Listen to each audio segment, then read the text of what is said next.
Subscribe to brands and platforms on YouTube. This is a We Love Radio exclusive.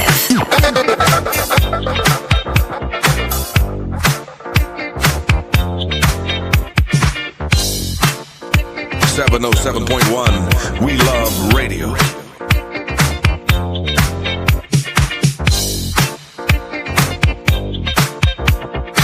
You are now in the mix with the Midi Lab Show.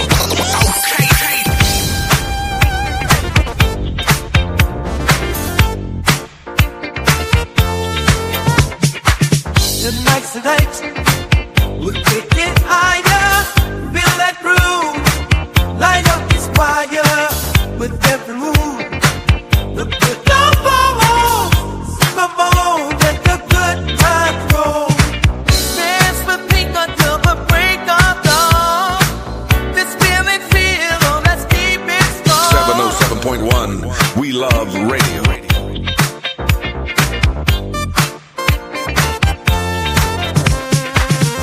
Turn it up now, the music's alive.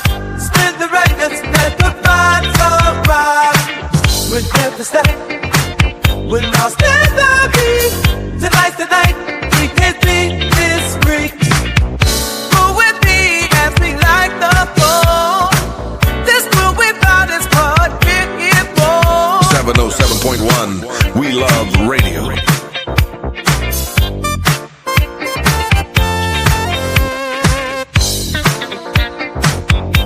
Subscribe to brands and platforms on YouTube.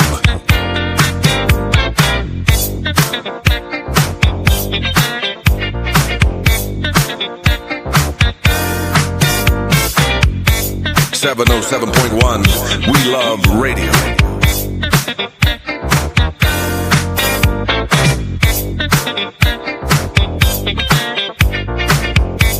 Every Thursday night, the Midi Lab Show.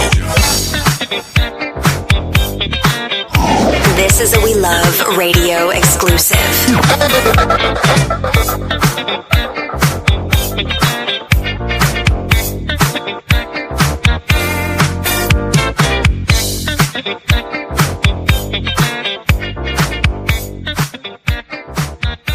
You're in the mix with We Love Radio 707.1.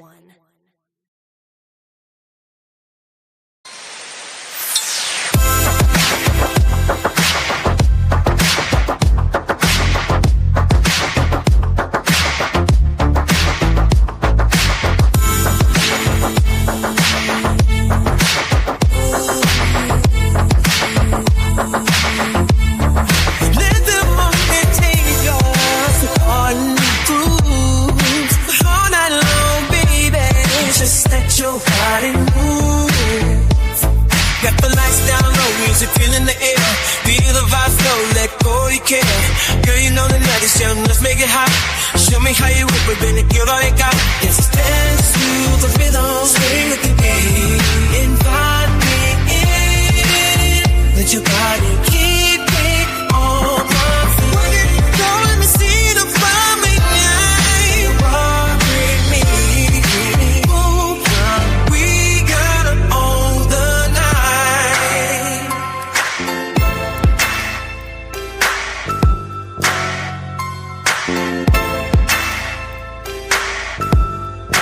Every Thursday night, the Midi Lab Show.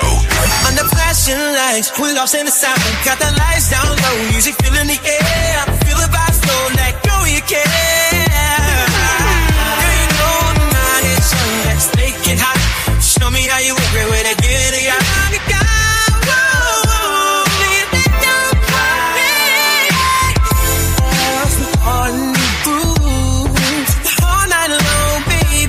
Just let your body move. Get the lights down low, music feeling the air. Feel the vibe flow, let go you care. Girl, you know you're nice, young, let's make it hot. Show me how you work, baby, give all you got.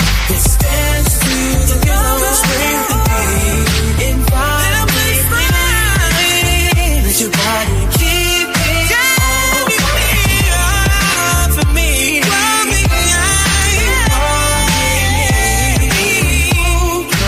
We gotta own the night.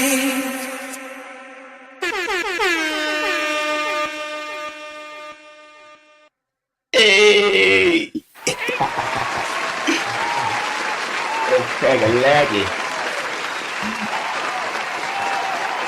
Killing. What's up, guys? What up? Man? What's happening? Another day, another way. Absolutely, man. I see everybody rocking Midi Lab tonight, man. That's pretty dope, man. Oh, you know what I'm saying? Hold on, we got A2. Hold on. What happened? There we go. All right. What's up, A2? What's up, boys? We chilling, man. We chilling tonight. I missed the meeting on Monday. You know what I'm saying? This is kind of like the first time that, you know what I mean, I wasn't able to really meet you know what I'm saying, be in the meeting, but how did it go? And meeting was great, man. I want to know what was so important for you on Monday specifically as a date in history that you were not able to join us, L. That's what we need to know. I'm still on Texas time, but it was my birthday. There we go. Yeah, all right. There we go. It was my birthday. You don't. It's crazy, man, because you don't look a day over 48 to me, sir. He 199. You don't look like 199.9. You don't look like the birthday type. You know what I mean? Like he just don't have birthdays. Right.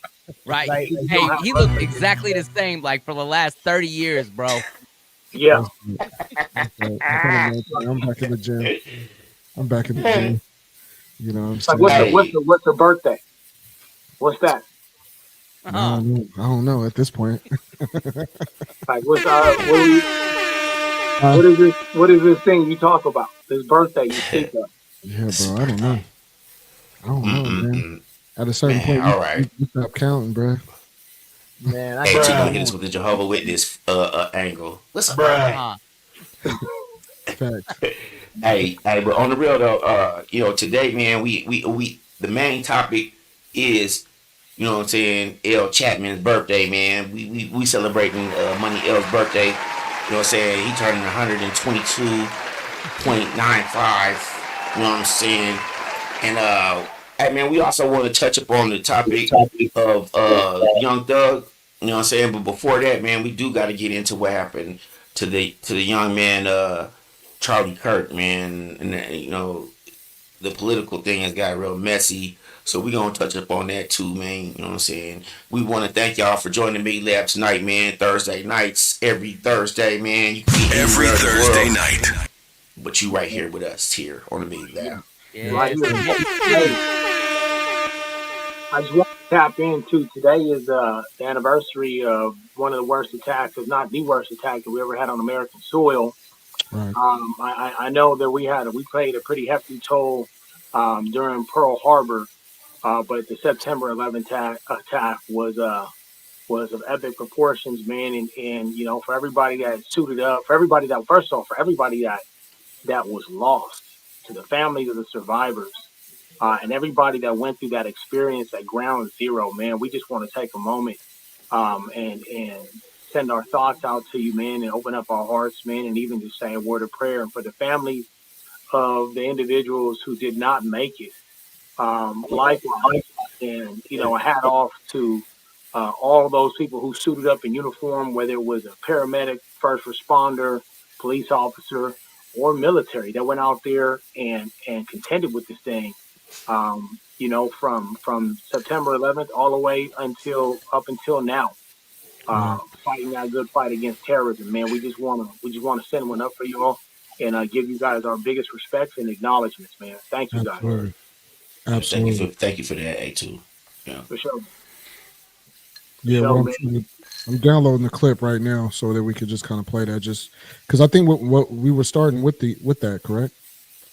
9/11, right? So yeah, I'm still pulling up the clip. Go ahead, man. Yeah. No, I was gonna say, man, while we waiting for that, I want to get where some of y'all, where were you when you heard, like, what was going on for you the moment you found out? That's what I want to know. We'll start with LXL Reyes. Yeah, that's right. I was really somewhere good, man. When this happened, man, I remember like it was yesterday. I don't even know why I started speaking. I wasn't even born yet. I ain't even going. That's like a year ahead of my time, man. I wasn't even born yet. I ain't really experienced it. So I'll let y'all go ahead. I'll shut up. 18, man. You muted, bro. Muted. God. I had just moved to Little Rock around that time. Mm-hmm. It was matter of fact, I me A2 Breezy, the homie Child Brand. We was all chilling. I bounced out. I went back to Arkansas, and I moved into this trailer. And like the day that it happened on 9/11, I remember I was coming back from the liquor store, and what my neighbor hopped out. He said, "It's in the world. It's in the world." And I was like, "In the world? What you mean in the world?" And it's like, "Turn the news on." And then we see these planes crashing into the Twin Towers. You know what I'm saying? And I'm like, well, I mean, it's not the end of the world, but this is some other things going on here. You know what I'm saying? And I was boggled, but at the same time, I wasn't surprised because you know what I'm saying, the United States then, you know, been everywhere policing everybody, and nobody want to be policed by another country, man, especially if they feel like they a sovereign country. You know what I'm saying? And so it was a shock, but it was like a shock that wasn't surprising to me. A2 Breezy. I'm gonna go last. Okay. Okay, I respect that, bro. You got a different opinion too, man. I think than a lot of people, man. So, I remember I was driving to my sister's house. At this point, man, I was providing care services for my nephew. He was like 6 months old, maybe. Actually, he was exactly, literally that day. He was literally 6 months old that day, and I was watching him while my sister and my brother-in-law went to work. You know what I'm saying? And I was taking classes at the college in the evening. So I was on my way there, and I turn on. I always used to listen to sports talk radio, and like they're talking about a plane crash, and I'm tripping, I'm bugging out. Like, I mean, there's plane crashes that happen all the time. Like, what makes this different? And then, like, while I'm driving, the second plane hits the other tower, and they're describing it like in full detail, and I'm like, whoa, this is nuts. And I get to my sister's house, and I immediately, like, she's already got the TV on, she's watching the news, and I'm like, I need your phone right now. And I call back. I was living with L and my boy Dan Deasy at the time. Yeah. And I called back the house, and this is back for youngsters. Y'all don't know what this is. I was yelling on the answering machine for them to pick up, because we had these things called landlines, and you would call from one person's house to another person's house, and you would just keep talking on the landline till somebody picked up the phone. And I'm screaming, y'all got to wake up. We at war right now. Somebody bombing us with our own planes. They taking out the towers. Lionel, damn, wake up, get up. And Lionel stumbled over to the phone like, man, what? Like, he's still wiping the sleep from his eyes. He's like, man, what is so important? I'm like, bro, you got to turn on the TV. Shit's going down right now. And he goes, what channel? And I said, bro, pick a channel, man. It's on every channel. Just turn it on. I promise you, you see. And he turns it on. He's like, what? And I came back home like a half hour later, man. You know what I'm saying? And that was crazy. We had just moved into our flat over there in Curtis Park area. South Franklin. Yeah, right off the 12th and Franklin, baby. You know what I'm saying? So, we was upstairs, and it was crazy, dude. Like, we went out and met. We had like a whole vigil thing with like all the neighbors, met all the neighbors. There was one dude that was salty, and he's the reason we had to leave later. But everybody else was cool, man. Like, we kind of connected, like, as a community. You know what I'm saying? It was wild. It was wild. Yeah, I mean, I was a part of that story, so I mean, that was pretty much the synopsis of, pretty much Mike. Yeah, he hit me. I was working for Providian Financial. Yep. And they closed down the call center for the day, and we just started kind of just looking at TV the whole day because our good friend Cindy, she was out there. You know what Yeah. I'm saying? So we were nervous for her, because she's a traitor. You know what I mean? But yeah, that was a very that was a very traumatic, scary event, man. To see that, I'm pretty because Mike pretty much told the story that I was pretty much connected to. So, Word. what I'm saying? Hey, We was living together. He was my roommate, my brother. We had our studio and all that in the house and everything. So, Yep. yeah. right. They ain't gonna point telling the same story over again. I feel it. Right. Fact. But, I want to say what's up to the folks in the chat though, man. Rukinoff, man. Marcus Allen. What's up, Kim? Kim in the house. Nisha up there in the house. Malicious. What's up? Danny. What's going on, Danny? Danny boy, what's happening? Welcome. Shout out to the chat, and also y'all feel free to put y'all input in too. Yeah, we'll put it on the screen. You know Yeah. what I'm saying? Hey, Too Breezy, you looking serious, bro? I mean, I'm just in a, I'm in another part of the country right now dealing with some other things. So I've been on the go since Sunday. So, and it's so much stuff going on this week to include September 11th, Charlie Kirk's assassination, and there's a bunch of other things that are happening. And I'm sure I'm not the only person. I remember this day. It is a very emotional memory for me because I was already enlisted. I enlisted in the service in '95. Yeah. And so I was with the reconnaissance unit, and I was with the reconnaissance unit when he had struck and hit. They had blown up the Kobar Towers, but I wasn't in yet. I came in after that, and so my NCOs were in during that time.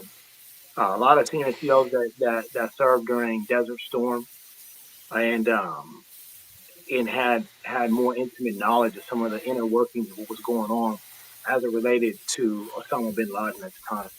And so when he bombed the USS Cole and when he hit the American embassy in Africa, like I was in then. And I was totally expecting because we were never truly on a stand down. Our unit wasn't. We would conduct reconnaissance, and so we never had a peacetime mission. We were always active. And so as soon as I saw the bombings happen, I jumped up and I'm getting ready to go pack. And they're like, "What are you doing?" And I'm like, well, "Shouldn't we be getting ready?" Like we just got blown up. They're like, "Hey man, we don't go nowhere until that phone rings." And so by the fast forward, now we hit September 11th. I'd already separated from the military, and I was home. And at that time, I had a friend of mine who, that I worked with. Well, there was an assignment that I had, a special assignment that I had that I ended up not taking. Well, he took it, and he died in a plane crash. And so that always stuck with me because I was like, man, if had I taken that assignment, was that my seat? You know what I mean? And then this happens, and so I'm like, hey, now I know there are going to be more friends of mine going out and serving and possibly not coming home. Mm-hmm. And so I was like, it's time for me to turn around to get back in. And so I went, re-enlisted. I'm back in, and then we get a call from a special unit, and they're like, "Hey, we're getting ready to take off. We need somebody who's familiar with the Farsi language." And at the time, there wasn't a lot of people that had any operational deployments because we were actually on a cool down from Desert Storm, so there wasn't many conventional units and conventional elements that had been downrange, but I had been, and it so happens I spoke the same language that they speak over there, so I volunteered, in 02 for this deployment. And they were actually going in to backfill the individuals who had gone in and established a foothold when we first set down in Afghanistan. So I volunteered for that, and I always felt like I had to chase the mission, so to speak. Right, like there's always something to make up for. Like I had to make up for not being where I was supposed to be at my assigned duty position when this happened. and it never seemed like anything was ever good. You know what I mean? And of course, in the span of the next 20 some odd years, uh, you know, more people die. Um, just war is nobody's friend. And then at the end of all this, we withdraw and we leave, millions of dollars worth of equipment. We leave numerous allies behind and countless civilians who were counting on us to finish the mission that we started. Right. This mission that costs more than dollars, costs lives. Lies. Right. We're like, oh, this is a war we can't win. Well, that's what we should have thought of before we kicked it off, right? Like the person that we're fighting was somebody that we created. And we created this person back in the 80s when it benefited us.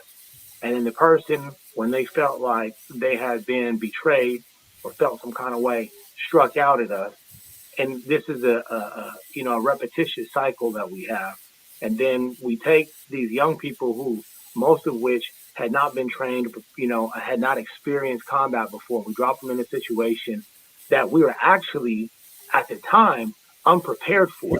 We didn't even have the appropriate uniforms at that time. We didn't have anything near the technology that we have right now. I mean, we didn't have up armored vehicles. We didn't have the body armor that we're carrying right now. Our vehicles weren't even protected. And we went out there and, it bewildered me because of what had happened previously with these previous bombings, how we had not prepared ourselves for this. And then we find ourselves in a situation where people were being killed for a lack of training. Matter of fact, just aside from my own list of losses and associates that, individuals that are not coming home, we had people who preceded us, and they told us how many empty seats they had flying back from their deployment. And they said it was because of a lack of preparation, a lack of training. And this was already a couple years in when I had this conversation with this gentleman who just looked like he was bombed out, like homie just, you know what I mean? Like he was just burnt. And I'm like, man, all these people have gone through these hard adjustments, these hard shifts, to include the civilians of that nation, which people have criticized heavily. When you realize these people were farmers, barely had an education, they weren't warriors. What the individuals that we were fighting, what they had on their side was heart. They had conviction. These people lived hard lives. So American bombs showing up there were no different than Russian bombs and anything else that they had faced prior to that. So we go over there, we do all this blowing up, we do all this killing, we suffer all these losses, we take all these names, just to turn around and say, well, it's a hopeless endeavor. Here's your country back. And we sit here today knowing that we went into this thing with all the valiant, all the objectives and all the convictions anyone could ever want before going into a war, just to walk away having surrendered everything that we fought for back to the enemy. Right. Right. And so, that leads to me, which will be our next topic, how we learned, right? Violence begets violence. And we seem to, when it's convenient for us, we will justify the violence, as opposed to being the ones who say, man, like, let's stop. Who is the standard that says, let's end it here? Because we shrug our shoulders and we walk off. Yet there's somebody crying in the corner because they've lost a father or a mother. They've lost a brother. They lost somebody significant to them, and we just fluff it off. And it's like, because life is cheap to us. We didn't count the cost of our success by lives lost. We counted it by dollars lost. And in either case, whatever you paid, you're not getting back. Certainly when it comes to lives, we might be able to raise money, but we will never get those people who laid their lives down. We'll never get them back. And I mean, it's the same thing here with the violence that we sustain here by our own hands, by our own countrymen. We won't get those lives back. True that. And I mean, we got to ask the question, is it worth it? Right. Like after 40 years of combined warfare, we look at our country today. Can we say that we're in a better place than we were in 2001? No. Because 2 years later, we invaded Iraq. Right. And the same thing happened there. Things went so bad that they asked us to leave. And I was in that country, and they told us. I mean, I listened to a man who was on the ground during Desert Storm, born and raised in Iraq, and spoke English because he spent time in Chicago. And he told me what was happening. And I believed that man because he was being paid by the United States to do a job. And he did his job well, but he told me the truth. He was like, man, y'all fumbled the ball back in 91. And then you came back here. You had more issues to deal with. And then people were saying we expected because not because they just dreamt it up, but because we made promises to them.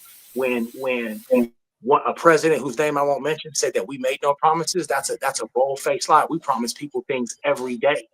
With the backing of the United States government, we made promises. And then we failed on those promises. And the proof is in the pudding when people say, well, look at your own country. How safe is it in the United States when people can't ride a train in peace, when you can't speak your own opinion in open forum in peace, whether people agree with you or not? And we got people every day being smoked for next to nothing. Right. But it's okay. We'll put it in our music. We'll put it in our movies, and we'll entertain. We will celebrate the violence because somebody somewhere is going to justify it and say, well, we're going to minimize it. We're going to totally forget that regardless of how you felt about that person, somebody loved them. They were somebody else's superhero. And now they're never coming home. Yeah. And again, I asked the question, how are we better for it?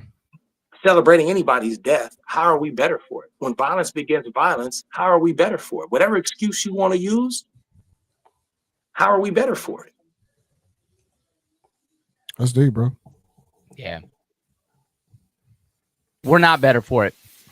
To answer your question, we're not any better. Have we learned? No, we haven't learned shit. We have not, bro. In my opinion, we haven't learned shit. You know what I'm saying? I've been watching this. I've been paying attention to politics for about 40 years now. You know what I'm saying? I was in my first decade of life, might have been like 7, 8. You know what I'm saying? When I started really paying attention to politics and Reagan versus Walter Mondale, you know what I'm saying, the election in the mid 80s, man. And I haven't seen anything that tells me that we're better off now than we were then. I feel like we've been in the same place. We just mask it, with all this other cool shit that happens, and 9/11, we're here 24 years later. And 9/11 to me was a unifying moment. And I really thought at the time, I'm like, it's terrible what happened. But I really thought at the time, maybe this is what we need to get our shit together, as a nation, and start realizing that it's not about you and me and our differences. It's about we as people. And it worked for a little bit. And then everybody went back to their own, regular daily lives. And all this shit we right back where we were, bro. Like, we right the fuck back where we were. And it's disappointing, and I'm going to hold off my temperament a little bit until we get to the next topic, man. Cause I'm pissed and I'm ready to let motherfuckers have it. So. Yeah. I think, were you about to say something else? Oh, no. No. Okay. Nope. Oh, okay. I thought somebody else. I was going to say. I think there's a delay on my end. I feel like I think I understand where you're going, and I'm going in that same direction. That's kind of where I'm at. Like, we just had, a public assassination of somebody that, Charlie Kirk, you know what I'm saying? Young man, 31 years old, was out in the public eye, and he was swaying people. And there's the debate, between different perspectives, that some people say, hey, he was a devout Christian because he did speak on the gospel a lot. And then some people say, well, he was a racist because he had made some very questionable statements. Now, I see, in my opinion, I've seen some of his statements taken way out of context. And then there are some statements that I'm a devout Christian, and I've heard some of his talks, and I agree with a lot of what he said. right? Like when I saw that video of what happened to him, that hurt my heart. And then I've heard statements that he said that I would agree to, or that I would say don't reflect that of a true Christian because of, the film clip that I saw. But at the same time, I would argue when people are celebrating this man's assassination and they make up excuses or they're indifferent to it. I'm like, I feel you people, whoever you are ignorant. You're ignorant of the fact that violence can turn against you. You're ignorant of the fact that there is no boundary that violence will not cross. So any man sitting in public forum can take a bullet because somebody else simply doesn't agree with what he's saying. And we have a history of that. And now all of a sudden, because a person doing it is of a different hue or a different pigment, we find it to be acceptable, and that is disgusting. It makes a certain group of people hypocritical. And to me, I think if you know violence, like if violence has touched you, even worse, if your hands are capable of violence, you should have some level of respect for it. And I wonder some of these people who make these comments, I'm like, have you ever truly lost anybody? Do you know what it's like to lose a life? Do you know what it's like to take one?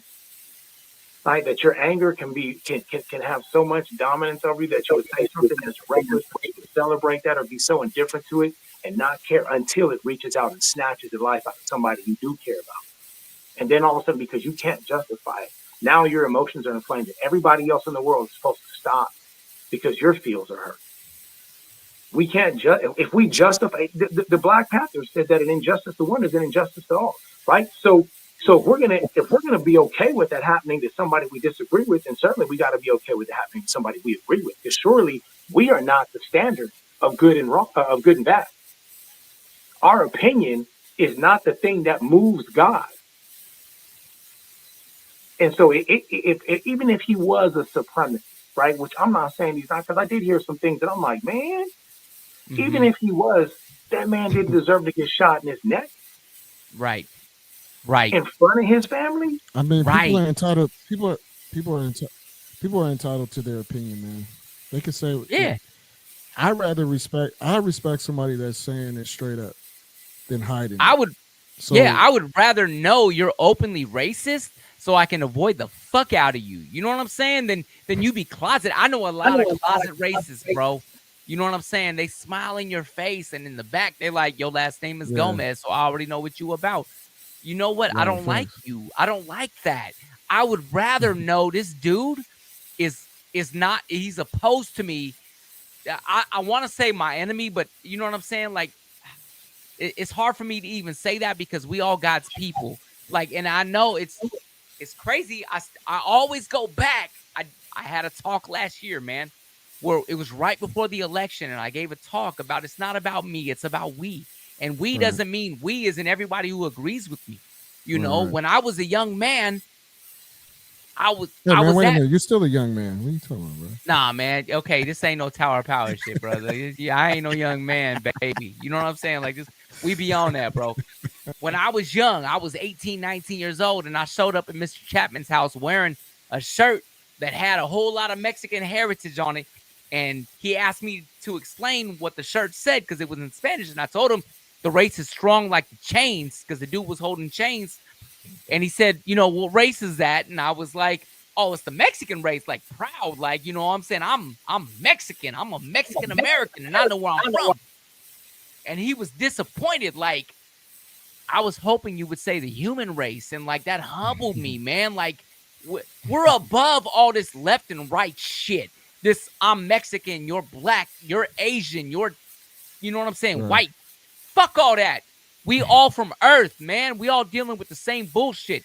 You got bills to pay like I got bills to pay. Who the fuck makes somebody better than somebody else, bro? And if you think you better than somebody else, then I don't need to know you.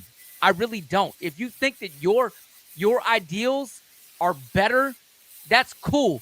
But don't tell me that your ideals mean somebody else deserves to lose their fucking life for it because you're full of shit. And you celebrating that shit, miss me, you can lose me as a friend. I don't give a fuck. Lose me right now. Cancel me off of Facebook and all that shit. Because you know what? A life is a fucking life. And the way I was raised, We should celebrate life. You know what I'm saying? We are all created equally under God's eyes. And that is 100. I don't care who you think you are. That is exactly who we are as people. You breathe the same fucking oxygen I breathe. And so therefore, you are entitled to the same ideals in your head that I am. Now, I'm not saying I need to agree with you, and I'm not saying I ever need to be with you. You know what I'm saying? You can have your shit way the fuck over there somewhere, and I'm okay with that. I will be okay with never hanging out with you. But because we live in America, you have the right to free fucking speech. I just have also the right to refuse to fucking hang out with you. And I'm going to go another way. And I'm going to go hang out with people that love people for who they are, not for what they talk about, but for who they are inside, man. Because it takes all of us to make this planet go to begin with. You know what I'm saying? Otherwise, God would have created every one of us to think exactly the fucking same. Yeah. God don't make mistakes. You know what I'm saying? God is perfect. So. Yeah. It's never okay to commit violence over any type of political belief. Political beliefs are ideologies. You know what I'm saying? I believe in these ideas. You believe in those ideas, and they're just ideas. So shouldn't nobody have to die just because they think a certain way. And I'm not saying I condone anything he said, because I didn't agree with a lot of the stuff. When I started reading into him further, you know what I'm saying? I was like, ooh, I don't know about that. But, okay, go your way, sir. Don't be around me. You know what I'm saying? I'm going to stay away from you, you know. But the fact that this dude was smoked because of what he thinks and what he believes and what he says, like, I'm sorry, man, I can't vibe with that. That anybody who's okay with that, but then is not okay with people accepting you for who you are, you're a hypocrite. You simply are. You simply are. I'm sorry, but you are. You know what I'm saying? You want people to accept you for who you are. You need to accept everybody else for who they are too. It goes both ways. And I'm not saying they're ever going to accept you for who you are. And I'm not saying it's right for them not to. But at the same time, you can't be celebrating this dude's death because he didn't agree with you. Like, that's not okay either. Right. Well, and this reminds me of a story, right? And I think if anybody has read about Paul is one of the biggest contributors in the New Testament. And if you know Paul's story, Paul used to convict Christians. And by convict, I mean Stephen was a Christian who was called to serve the widows and the fatherless. And he did. Like, he was there to support these young kids that had no dad. He was there to make sure they had what they needed to set an example. He was there to support these ladies that had lost their significant other, right? And this was edification of the church because the apostles were called out because of it. They said, you don't have nobody supporting these widows and orphans. What kind of church are you? And so they dispatched Stephen. And so the understanding is that when it comes to this was no menial task taking care of widows and orphans, right? Like, Stephen had to have the heart of a servant, which is profound because that's exactly what Jesus was.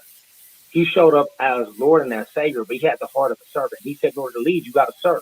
You got to serve those you lead. So Stephen wasn't doing nothing but serving the widows and orphans, and Paul had him stoned to death. And this was a pattern that Paul followed. He was just, and at the time his name was Saul. Saul was just running around, stoning, having Christians killed and locked up for doing nothing other than taking care of the community and believing in Christ. And then one day, Saul, on his way to Damascus to go do this again to some more Christians, gets knocked off of his horse. And this is where that term, get knocked off your high horse, comes from. He's knocked off of his horse. He hits his head and he loses vision. And God talks to him. Actually, it's Jesus that talks to him. And he says, why do you persecute me? Now, this person, Saul, can't see, but he knows who he's talking to. And he's like, Lord, I didn't know it was you. He's like, yeah, it's me. You've been persecuting all of my people. And so a believer of the very person he's been persecuting, a man named Ananias, is dispatched by the Most High God through the Holy Spirit to go find Saul, pick him up off the side of the road, which nobody else did, and to take him to an inn where he was going to receive help and healing and to pay for it. And Ananias was like, God, you talking about the Saul, the dude that's been killing us and locking us in prison? And God is like, yes. Ananias, obedient to the Most High, goes and finds Saul bleeding on the side of the road and blind and picks him up and brings him to the inn and pays the innkeeper and says, take care of him until I come back. And when I come back, if I owe you anything, I'll settle my debt. And Saul is healed and becomes the man that we know named Paul. And then Paul goes to Arabia and he spends about 3 years just learning the gospel, learning the ways of Christ. And then we see him skipping around from country to country, from city to city, raising up churches. That's where we get the book of, Thessalonians, Galatians, Corinthians, the book of Romans, where he's writing these letters to these churches and he's writing letters to these individuals and he's preaching the gospel. He's preaching the same gospel that he was killing people for. Now, the thing that converted Paul was love and obedience. It wasn't a bullet to the neck. And for these people who claim to live in one nation under God, what God do you serve when you justify violence that we don't see changing or converting anybody? When it's love is the greatest tool we have. But because it suits you, because he said something that hurts your feelings, you want to hee and ha ha ha. Preach. Everybody needs to take a care of themselves, and you need to check what it is you claim to follow. Because if you say you are a Christian, you're a liar. You're a liar. Because Christ wouldn't be sitting over here sending these rude messages. He had one commandment. He had one commandment, bro. The commandment was love. You know what I'm saying? Like that's it's disgusting. He did, right? He and with that, he also educated when I said, well, what's the most important commandment out of the 10? He said, the most important? There's 2. He said, love God. Love God with all your heart, all your strength, and all your mind. Love your neighbor as yourself. And then, like you said, before he left, he says, I leave with you a new commandment, that you love each other the way I have loved you, for by this the world will know that you are mine. So when you fail to love somebody because it doesn't suit your feelings, you fail Christ. And you can give all the excuses you want to. Well, he said, blah, blah, blah. Christ didn't say, well, if they say the thing you like, if they speak in a manner you find agreeable, he didn't give no conditions. He said, love each other the way I loved you. He loved us with a sacrificing love. The dude, my man, let himself be spat upon. He allowed weak sinners to rip the hair out of his face. He allowed himself to be beaten and tortured, to have the skin ripped off his back, both front and back, his private parts included. He allowed himself to be paraded through the streets, butt naked and bleeding, carrying 165 pounds of rugged wood on his back while he had a crown of thorns thrust into his head, bleeding. When he said, all I have to do is call down 12 legions of angels and they will take me off this cross. Do you know what 12 legions would do to this world? When 2 legions destroyed a city so bad to this day it cannot be built on? You're going to tell me how your feelings got hurt, and that's more important to you as a Christian than obeying God's law after the sacrifice he made for you? That you can't even mirror that kind of love? The man who allowed himself to be spat upon and hit with rotten vegetables, who hung by his own flesh while people booed him and mocked him, after he resurrected the dead, after he healed the sick, and did nothing but good in this world? You don't know nothing about love. You guys are a cheap, phony, fake of Christianity. And you guys are going to reap these fruits, justifying that type of violence to anybody. We complain when it happens to us, rightfully so. We complain when it happens to somebody we think it's not justified to, rightfully so. But you know what? The measure of your Christian faith is when it happens to somebody who in your flesh you think deserves it. Yeah. Where are you at then? Right. Where's that Christianity? Where's that self-sacrifice? Where's that? Oh, wait, Jesus said something about let any man who thinks himself worthy of me deny himself daily, take up his cross and follow me. Where's that cross at? Not the one hanging around your neck, the one that's supposed to be on your back, where you deny self. I'm disgusted in this country. And that's on both sides of the fence. I'm so tired of people talking about this is a Christian nation. No, it's not. You guys are lying to yourselves. But also, I've seen a lot of stuff. I didn't even go on social media yesterday, and it kind of feeds back what Teresa just said, and right here, it was disgusting to see. I had to log off. I didn't even want to look at it. People were actually applauding this situation. and I feel that was very disgusting, and especially, we're middle-aged individuals, we're middle-aged Americans outside of LXL, you know what I'm saying? But we're middle-aged, He's an old and soul though, bro. He's an right. old soul, man. But still, like we, it was embarrassing to see, and I had to log off of it. Yeah. Just because you don't agree with somebody, or their politics or whatever, you don't wish death, or you don't celebrate somebody getting popped like that. That was horrible, man, right in front of his family. That ain't cool. Yeah, you like his kids, bro. You know what I'm saying? I think about, I say, I fly off the handle sometimes, man, and I might say some shit that piss people off, bro. And I know when I was younger, bro, I had a mouth on me. I got up into a lot. I had a lot of trouble come my way because I couldn't keep my mouth shut sometimes when I was young, bro. You know what I'm saying? Because I was a hothead. I was stupid.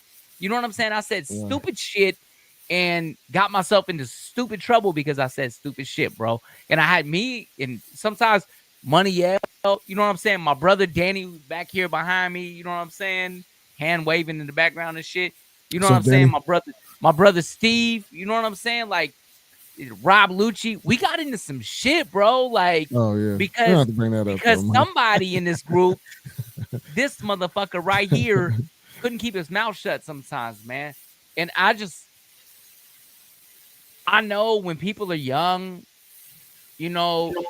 a lot of them feel like they can express themselves, and as we get older, sometimes we curtail some of that shit because we're like, I don't want to make waves. You know what I'm saying? I don't want to stir the pot. But I'm gonna tell y'all, fuck that. I stir the fucking pot still to this day, bro. And I feel for this man because like he's got 2 kids, man. And I just think about where I would be if I couldn't speak my mind on a platform without worrying about whether or not I'm going to walk out and get shot in the neck or the head or wherever, you know what I'm saying? Just because I had an opinion on some shit, we're not up here talking about some shit like, dropping names of cats on the cartel, allegedly, you know what I'm saying? Like, we're not doing things that really should ever put us in harm's way.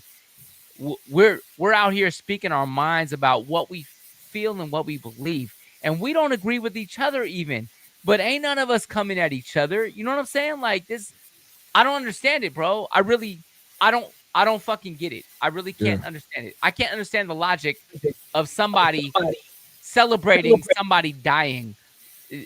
To me, that's just, you don't have to like the dude, but I don't care. I don't want nobody to die. You know what I'm saying? I want to see you live and suffer, reap, you know what I'm saying, what you sowed. I want to see people not dead, but living through all the bullshit they said and having to come to terms with the stupid shit that they had to deal with because of what they said.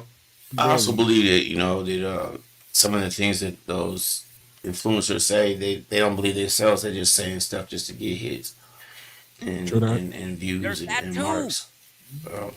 True that. Yes. So like y'all, the dude that shot him in the neck, he might have shot him over something he said that dude don't even believe in. Yeah. I wanted to hear the dude finish the debate. Like when I started going back and listening to the question, they was on question like 2 or 3, bro. And I'm like, I really want to see where dude goes with this. I didn't really know much about him. I'm gonna be honest. I didn't know. And I thought like that was the thing. I thought I was pretty much in the space of knowing, just doing this every week and stuff. I always, I look at other folks' podcasts and shows and things like that, and I never heard of him until yesterday. I had heard of him and I had seen some of his stuff, and again, he's not for me. You know what I'm saying? But there's a lot of people that's not for me. But okay, I keep it moving. You know what I'm saying? Like he's not for me. There's people he's for because he's got a following, or he had a following. Otherwise, he wouldn't have been as popular as he was, bro. He wouldn't have been taking an America's tour. You know what I'm saying? Around all these little college campuses and shit. If he didn't have a following, if there weren't people who believed in what he was saying, and he had a big crowd in that environment in Utah. Yeah, well, and about half of them probably was They didn't not want him into there. what he. Yeah, like Yeah. they was not into what he was, but they were there because they're like, I want to see what dude's You want next. debate? I want to see what stupid shit that he has to say next, so I could challenge him on that. And but that's cool. That's okay. That's accepted. You know what I'm saying? If you want to hear what somebody says, just so you could question the next thing, hey, that's great. Good for you. You know what I'm saying? Like we should be able to have open dialogues. Somebody said that earlier. I don't know if it was my sister Teresa or somebody said that earlier. We should be able to have open dialogues without worrying about dying. You know what I'm saying? Like, where the fuck are we at as a country now where we can't even have an open dialogue? You know what I'm saying? And not agree on some shit and then worry about getting smoked because of it. That's stupid to me. That's dumb as But fuck. it's our nation has had a history of that. You know what I mean? It's Yes. been like that. Yeah. And Hey, bro. I feel like it's for those of us that have come from the inner city background, that have been raised with the likes of Malcolm X and Dr. King and many other people, you know what I'm saying, that have followed in these footsteps, Medgar Evers. I mean, we were to go down the list of Fred Hamptons, Huey Newtons. I mean, we Yes. have individuals that were, that were taken off the block because somebody didn't like what they were saying. Yeah. And it's crazy to me to have that history and to have people who follow in that lineage be okay with this because you didn't Yes. agree with it. And I'm Yes. like, That's it's the speed. Now, I heard a comment that he made during the interview. I had to listen to the full interview, but he said something about the replacement of the white race. Now, that is a white supremacist statement. That this idea that white people are going to be replaced in the United States. That is not a Christian sentiment because we understand that if we walk in Christ's faith, that first off, we're all made in the image of God, right? As you already yes. implied, we are all made in the image of God. There is Amen. no replacement. And if you believe in the Most High, you don't believe in the Most High because of your ethnicity, which we're not talking about a race, but we're talking about ethnicity because God is created the ethnicities, and they're going to go whatever direction He wants them to. But if in fact the statement was leaning towards that white supremacist viewpoint, then my perspective is at some point, if this dude truly followed Christ the way he said he did, he was going to be like Saul, knocked off of his high horse. And God would have dispatched one of his true followers and he would have found out. And I mean, I look at some of these challenges, I'm like, every one of these is an opportunity for God to do what God does. And if you believe in God, your answer is not sending rounds, it's sending love, it's sending prayers. And Amen. we come back to this. And when does somebody say, "Hey, man, enough is enough"? Like I am tired of the violence. I'm tired of it happening to our kids in the street. I don't want it to happen to our leadership. I would like to see us dispel the need for violence altogether, but it doesn't happen if we continue to justify the violence. Amen. Yeah. Thanks. Yeah. I It saw makes people me feel- talking about. I'm sorry, LXL. Go ahead.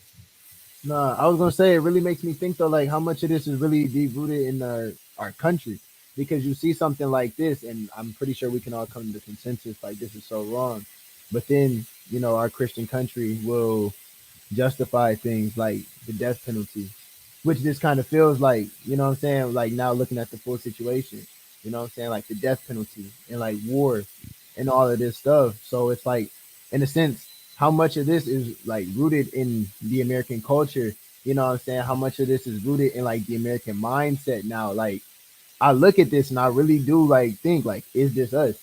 Like a lot of people, the whole country's heart was pretty much tested based off of like their reaction. You know what I'm saying? Like I felt like it was one big test, and like Teresa was right. It showed like a lot of people's true colors. It showed like, really, are you in your word? Because anybody who's really I guess like following the Bible, if you really read the Bible, if you really know what God wants, he wants us to like love each other.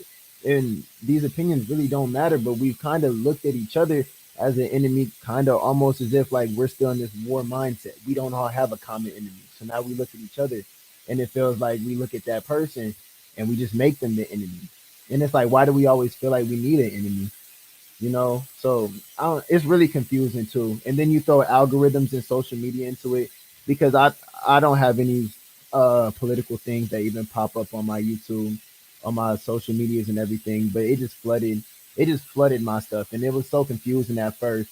And like, I feel bad for this man. I really did feel bad for this man. And it's crazy because the first thing I see is what happened. The next thing I see is all these opinions and stuff like that. And it was crazy, man. Like, it was crazy. I want people to definitely like assess where their heart is at, assess like this test and really be honest with yourself. Did you fail or did you pass? Are you really living in what I'm saying, the way like God and Christ would really want you to, man? Like, this will really tell you, it's a big eye opener. And it really makes me, I'll end it off with this. It really makes me appreciate the platform that we have, because we can get on here, we can say our opinions and everything like that, but really at the end of the day, we all had this wholesome moment where we all come together, because there's six of us. Jag's not here, but even including Jag, it's six of us that can hold each other accountable for everything that we say, and we can still love each other even when we disagree and stuff like that. But furthermore, we could use our influence and we could use our thoughts maybe to speak to the chat, and we allow the chat to speak back to us, where they could maybe influence us. And I've learned things from the chat and what people have said in there just by literally typing, and it's like changed my mind on something. I'm like, wow. And it's just crazy because that's a community that we've built just by being who we are and being authentic and using our voices. So I would hate for somebody else who is maybe wants to be an influencer one day, or maybe wants to get in front of a lot of people, and they see a situation like this and they think, man, that could be me one day, or man, what if my opinions made somebody feel like this? I appreciate the community that we have because of what we've built, and it's being from authenticity, and it's being from a place rooted in love. I have love for every single one of y'all as my Midi Lab brothers. I have love for every single person who's in the chat, who watches us every day, and I would hope that they have love for us too. The same way that we love them and appreciate them, man, because it's like, really, at the end of the day, we hop on here, we be ourselves, and no matter what, we are thinking about the message that we're pushing and trying to push the best possible message, like, for our people. And nothing that we do is in harm. We hop on here, we bullshit around, we were funny and everything like that. You know what I'm saying? And it's real hard to see. It's really hard to see like something like this, like, divide us, when I would think, after we just talked about 9/11 and how the tragedies bring us together, it's kind of like, it's so hard for me to see this tragedy kind of doing the opposite. Right. It's crazy. Like me, I stayed with 18 for a few days, right? And we got into an argument. You know what I'm saying? 18 was like, because we were watching the new Jurassic Park, right? We were watching the new Jurassic Park, and I told him, I was like, dinosaurs ain't real. You know what I'm saying? And he got mad. He was like,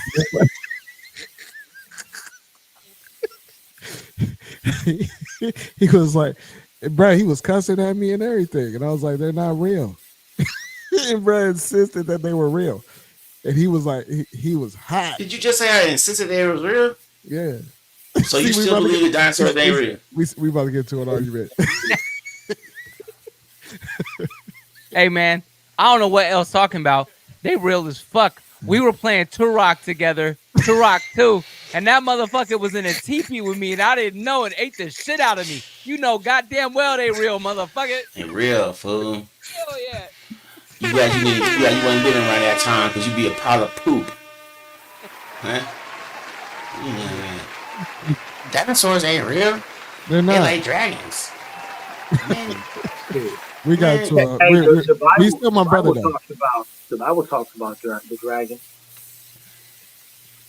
I don't know about dragons either, bro. I think that's just a great fantasy. You ain't watch Game of Thrones, man? They was real. Oh, Game of Thrones is off the hook, but I mean, when you think about the serpent in the garden that used to walk on legs and was able to fly, what does a serpent that has legs and can fly look like? And if you're telling me that the serpent, the winged serpent that had legs, is imaginary, then you're saying that the Bible is imaginary. Hold on. Also, fossil bones of animals who lived in the past are also imaginary. I'm taking it. He ain't never been to a museum before. Nah, man, we gotta play some music or something. I play some music because you know what? Because you finna lose this argument. You brought it up. Flat Earth self. Flat Earth. Flat Earth. I didn't say nothing about flat Earth. Now play some. Yeah, you did when you said there weren't no dinosaurs. Wait a minute. Play some what? Yeah, play some. Yes, sir. You already know what you gotta play. Play some looking ass niggas. Like a nigga won't get them. Say Fail what? safe. Come on. There's some looking at Hold on. ninjas. Hey, real quick. Yeah. Come on. Before you cue that up, man. Trace said something, and I think what she said holds value. She says that they're always trying to create division amongst us. Amen. And somebody else had put that out there. They said, "Hey, what if he was hit by somebody on his own team to create that division?" Hey, wow, I was thinking the same thing. That's the first thing I think. I was thinking the same thing, bro. And because so, like the whole like it almost exactly match how somebody got their ear shut off. Yes. right. And so the only thing I'm saying when I bring that up is when we go back to the conversation of the division, it's not at the end of the day. We'll say, what if that's the case, right? We won't know it, but the only answer that we have is to say we're going to fight hate with love. And some people are like, "Oh, you tripping?" I'm not tripping. No, I'm not. You go low, we go high. Right. I'm banging out over Christ, homie, because last time I checked in, we went through 40 years of a combined warfare, and I served at the tail end of Desert Storm. I served at Operation Southern Watch. Right. So I got 3 conflicts under my belt, and I ain't never seen where us is going here, hellfire and brimstone dropping rounds on people, won the hearts and minds. That's the reason why we got ran out of Iraq and we withdrew from Afghanistan, because it didn't work.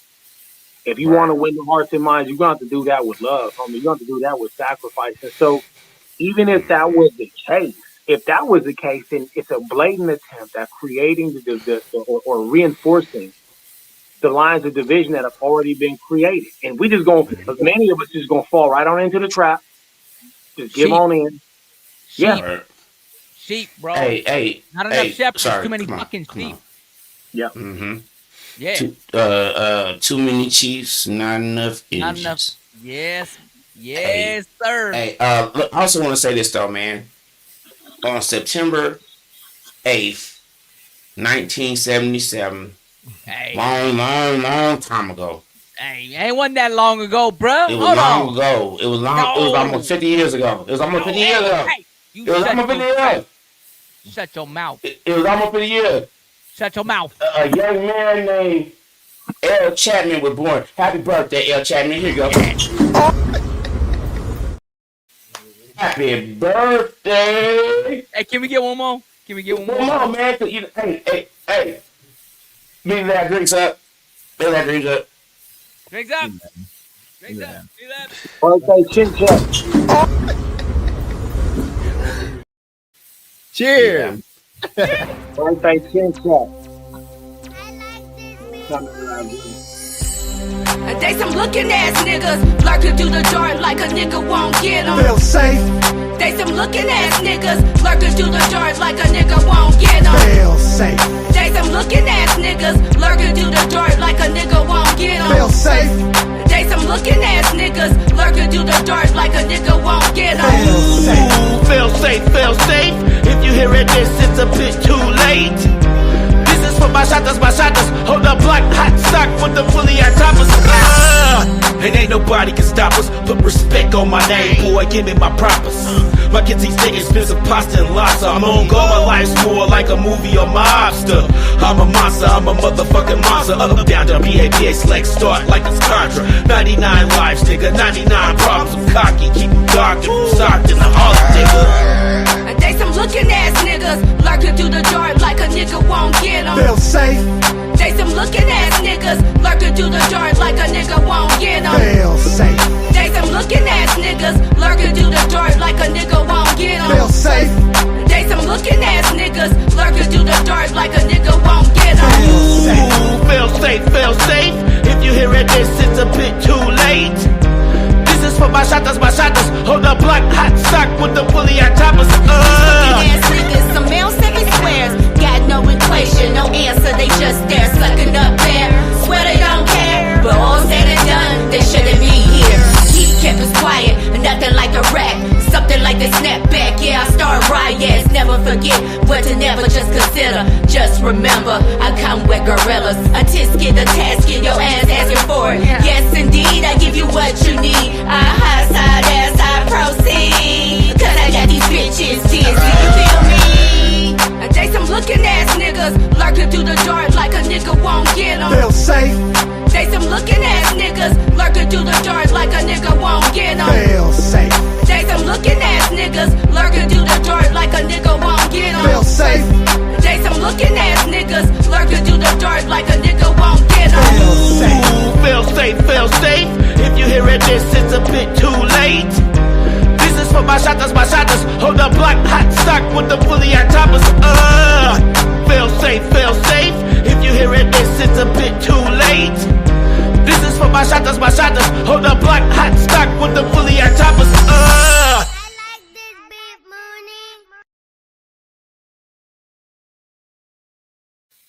I had to Back get to that the feel building. safe out of my system. I appreciate that. Really, We back in the building. We back in the building. Amen, amen. Hey, I just want to point out.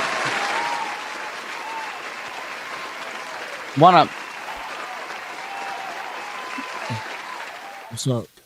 Want to point out a couple of the comments, man. I don't have controls like I used to, so I'm just gonna call out Jerk 707. Can somebody go right below the comment that was already highlighted from Teresa Gibson?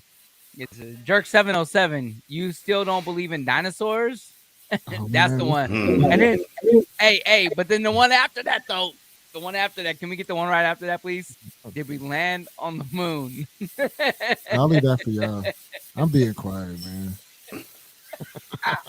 No, the questions were for you, sir. They're not for the rest of us. We believe in dinosaurs. I don't think we landed on the moon either. Oh my God! So the Earth, it really is flat. All right. No. I didn't say that. Flat Earth. No. Because everybody who believes we didn't land on the moon, they might all be flat earthers, sir. Flat Earther. I'm not a flat earther though. Yeah, you are. You look like one. Are you saying he looks like Kyrie Irving? Thanks.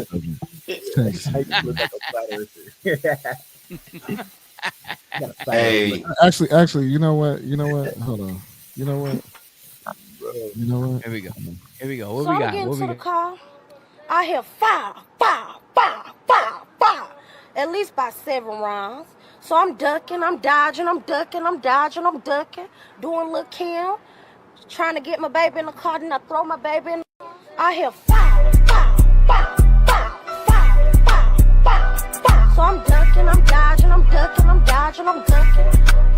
little Kim. So I'm ducking, I'm dodging, doing little Kim.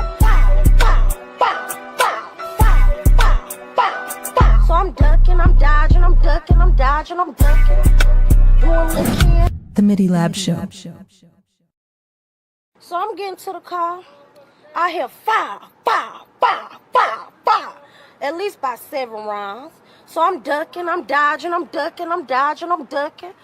little Kim.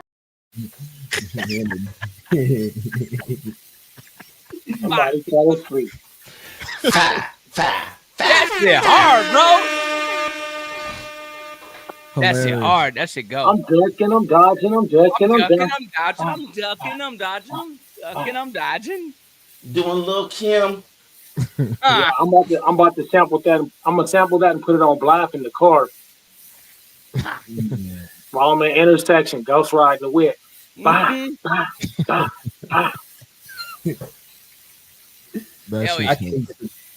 can't get it out of my head when you said last week. You said I'm snitching, I'm telling.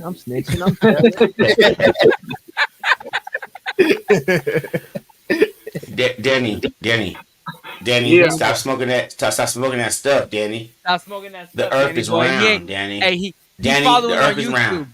He following on YouTube. He's about 20 seconds behind us, man. So The Earth is round, Danny. the Earth is round, Danny.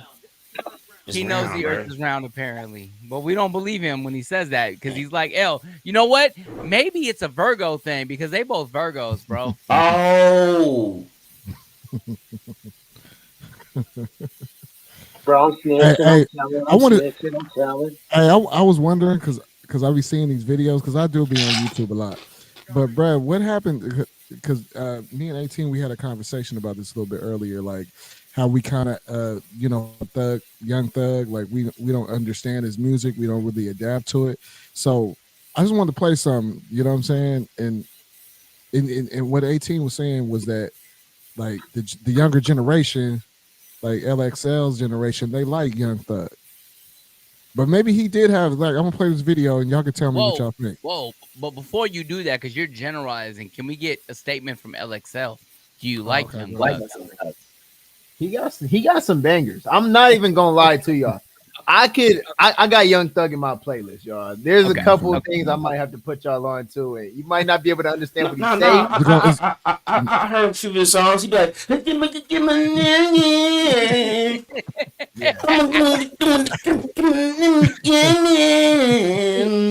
so J. Cole said something that's gonna make a lot of sense. You can find something to appreciate about literally anything. You look hard enough. All right, so I'm gonna play this. That's facts though. That's facts. I'm gonna play this real quick. Play this video. Oh damn, hold on. I'm ducking, I'm dodging, I'm snitching, I'm telling. Hold on. Hold on, man. I messed up. I loaded it on the wrong. You loaded it for tomorrow night. I made a mistake. 18, you good over there? I know, like, bro, you okay? Hey, man, I'm just doing. I'm ducking, I'm dodging, I'm ducking, I'm dodging. Hey, I ain't gonna lie though. That song go. That which one? When lifestyle. Oh, lifestyle. I ain't gonna lie.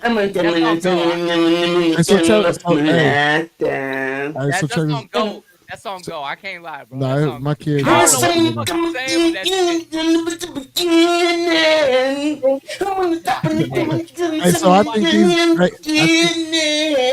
think this guy is influenced by Young Thug. I told my niggas stack y'all money, y'all can meet the plug. I ain't never middleman, I feel it ain't enough. First day out, I brought a gun and 2 different drugs. They thought I lied when I told them I'ma make the dub. Pussy, y'all forgot who the fuck I was. Mr. Follow Me. The Midi Lab Show. I told my niggas stack y'all money, y'all can meet the plug. I ain't never middleman, I feel it ain't enough.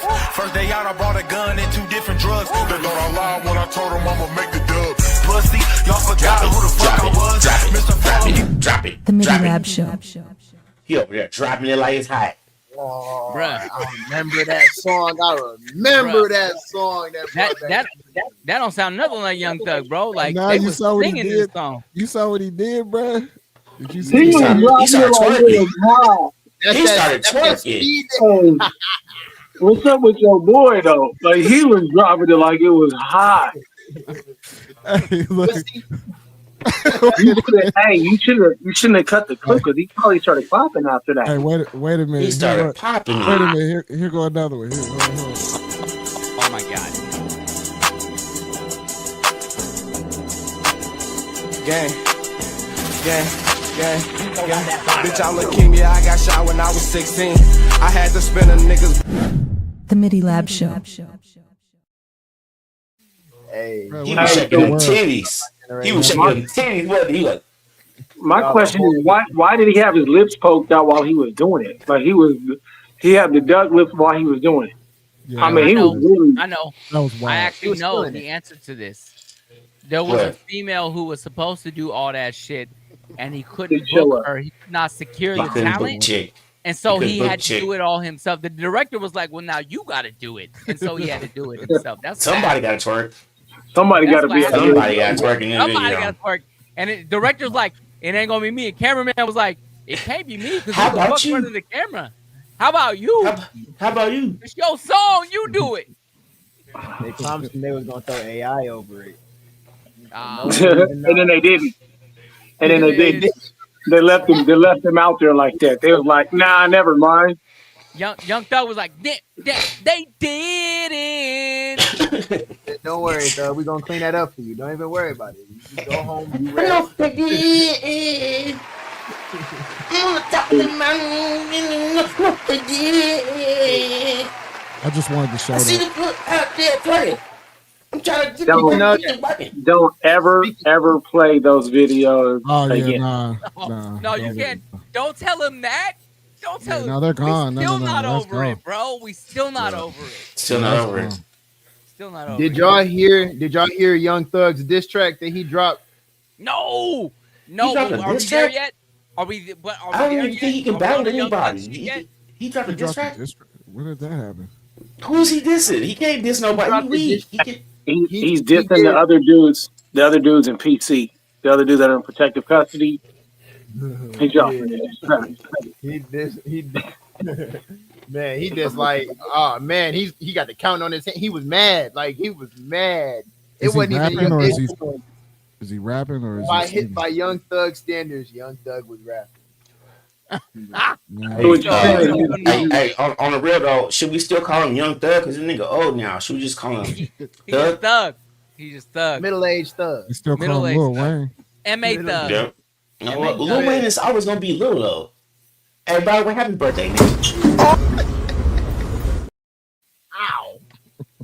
I think we should call him Reformed Thug, because you can't call yourself a thug anymore when you over there giving. I think he's a citizen, You know what? man. He But looks at himself also, as a citizen. no, but also, He's a court civilian. order. Can you do that? Sovereign thug. You become a rapper and then you become a civilian after you just be a successful rapper. I mean, maybe, but His per name is court former order, thug. like he can't be a thug right now. Per court order, he can't talk about that shit. So Thanks. That's why I was saying, because that's crazy that you bring that up, because as I was watching the interview, I felt like he was saying a lot that I felt like he wouldn't be able to say. Then on top of that, you listen to the diss track. I felt like he was saying a lot. Like, okay, the rapping might have been like a cool 4 out of 10 in terms of rapping, maybe 5 out of 10. But in terms of like what he was talking about and saying, I thought that would have been enough to put him right back where he was, right back behind that. That's what. So what you saying is his new name should be Gag Order Thug. Gag Order. That'd be something like Well, that. but I think he should call himself Thug Ugly. No, that dude is very thugly. Ugly. He's very thugly. You can't say Ugly gag. dude. You can't say gag because he was locked up, bro. Like that's insensitive, man. But thugly works. Courtroom Thug. I'm gonna call him Thug Works. Thug works. No, listen, it's not. That doesn't fit the circumstances. See, it don't even look. That's too good for him. But also, Young Thug doesn't fit the circumstances either right now. Like he's no longer young. Sucks. Right? That's my point. Yeah, that's what I'm saying. He should call himself Young Thug anymore. He should just be like Former Thug. X-Thug. We need something better. Like Tekashi is now Snitch 9, so we need something better for Young Thug, bro. But did Tekashi, was he really considered a snitch though? Didn't he do shit? He's a self-proclaimed snitch. Well, wasn't he a civilian though? He wasn't doing crimes. No. He claimed. Bro, he claimed the game. Yeah, he did, and he bragged about he's snitching. yeah. He bragged about it. He was like, "Yeah, I'm a snitch. I got out. I'm with it." Like it's cool. Snitching is cool these days. Like that. That's what I took from it. Those might not have been his words, but kind of what I took from it. Oh, And he smelled like pickle juice. I thought you got to be part of the game to be a snitch. He was a part of the game. He was from the hood. Bruh, Was he? But wasn't he just an entertainer? He said he was 5, bro. We knew that he was. He said he was 5, bro. I'm just asking, bro. I feel like he was just an entertainer. I don't think you know what? Nah, man, he was just a dude that smelled like pickle juice, man. I agree. I thought that the declaration of snitching is when there's 2 guys or 3 guys, and one guy he talks to law enforcement to get himself out of a situation that he know that he got himself into. So if we all in a room, right, or we all do a crime, right, and we know that we did the crime, and one of us get jammed up, but say myself, right, I get jammed up, and I start talking. Well, I'm snitching, right? Whoa. Whoa. That's What you say though? Slow down, man. Slow down, bro. I'm What you asking. mean? I'm just asking. No, man. What did you Now say? you smell like pickle juice too. Bro, Yeah, I didn't what'd say you I say would, when you got in I didn't that say I room? would do it. What I'm saying is that if we get caught in the jam and I'm sitting there talking, then what did Tekashi 6ix9ine? What did he actually? He was a civilian, He right? gave He was. specific. No, why you keep saying he was a civilian? Well, he wasn't. He's not a real gang member. You Hey, think he was a real gang? okay, so let me tell you. He claiming it on a live platform, just because bro. he was claiming it, he's a musician, though. That's what I'm trying to say. So is Lil Wayne. Right. Danny, I'm gonna tell y'all right now, Danny back here, because I have to mute like every time Danny starts talking, because I don't want it to pick up on the microphone and like fuck shit up. So I mute and wait for him to finish his comment, and then I have to report on what he's saying behind me. You know what I'm saying? He says Tekashi 6ix9ine is CB4, sir. Yeah, that's what I'm saying. Boom. That's what I'm saying. So then he said, "Well, he's holding the sign. We'll rap for food in fuck with Dre Day." He's that dude. But that's what I'm saying, though. He's a rapping civilian, and maybe Young Thug feels that he's a rapping civilian. Because man, they're entertainers. If you're a rapper, man, you're not a civilian. You are a straight target. Anybody can get you. Oh, don't let Eminem say nothing about Buddy. Whoa, you're missing my point. Are you talking lyrically, metaphorically, or are you talking like? Are you speaking to me, Mike G? No, are you speaking to? No. I'm asking 18. Are you talking metaphorically, lyrically, or Charlie Kirkily? You know what I'm saying? Anybody can get it. I want to know. Are we talking when it comes to hip hop, bro? Or like it's not metaphorically. If you gonna open your mouth and say something, then yeah, folks can respond to that, and you can't get smacked. That doesn't make you a snitch, though. Hey, can I tap in on that? What real makes quick? you a snitch is when you snitch. Yes, A2 Breezy, please, let's go. I want to hear what A2, but no, I disagree. I don't think you're a snitch. If you're a civilian and you're called the police, that's what you're supposed to do. So let me tap in, because he wasn't a civilian with regard to what you're saying, because in 2018 he had federal charges for racketeering, and he struck a deal for a shorter sentence, and he turned in his fellow gang members because he was part of 9 Trey Gangsta Blood. So he's out here banging and getting his racketeerization on, getting his RICO on, and then he turned on his fellow blood. And then, of course, we have the whole kidnapping situation, and everybody was saying like, oh, because of the circumstances, his people didn't have his back and so on. Well, he didn't have theirs. He over there giving up, snitching on fellow gang members. And that's why I go back to saying that some of these dudes, you put yourself in a situation to get used by people. You think you have clout, and you find out you really don't. And honestly, like, that's probably the truth for so many people. Because that's why I'm saying that he wasn't a real gang member, A2 Breezy. That's what I'm saying. That's all. But he was though. Really? I'll go as far as to say that he was still snitching, because I see what you said, L. But I'll go as far to say he was still snitching, because I felt like in them, like regardless of what they was, at the end of the day, them was like hand in hand. They both had equal benefits to each other. And then when it came to a point where it came to a question of loyalty, you just realized. I respect what both of y'all are saying. I follow both of you guys, but at the end of the day, that guy wasn't a gangster. He was an entertainer. He was the money bag. Hold on.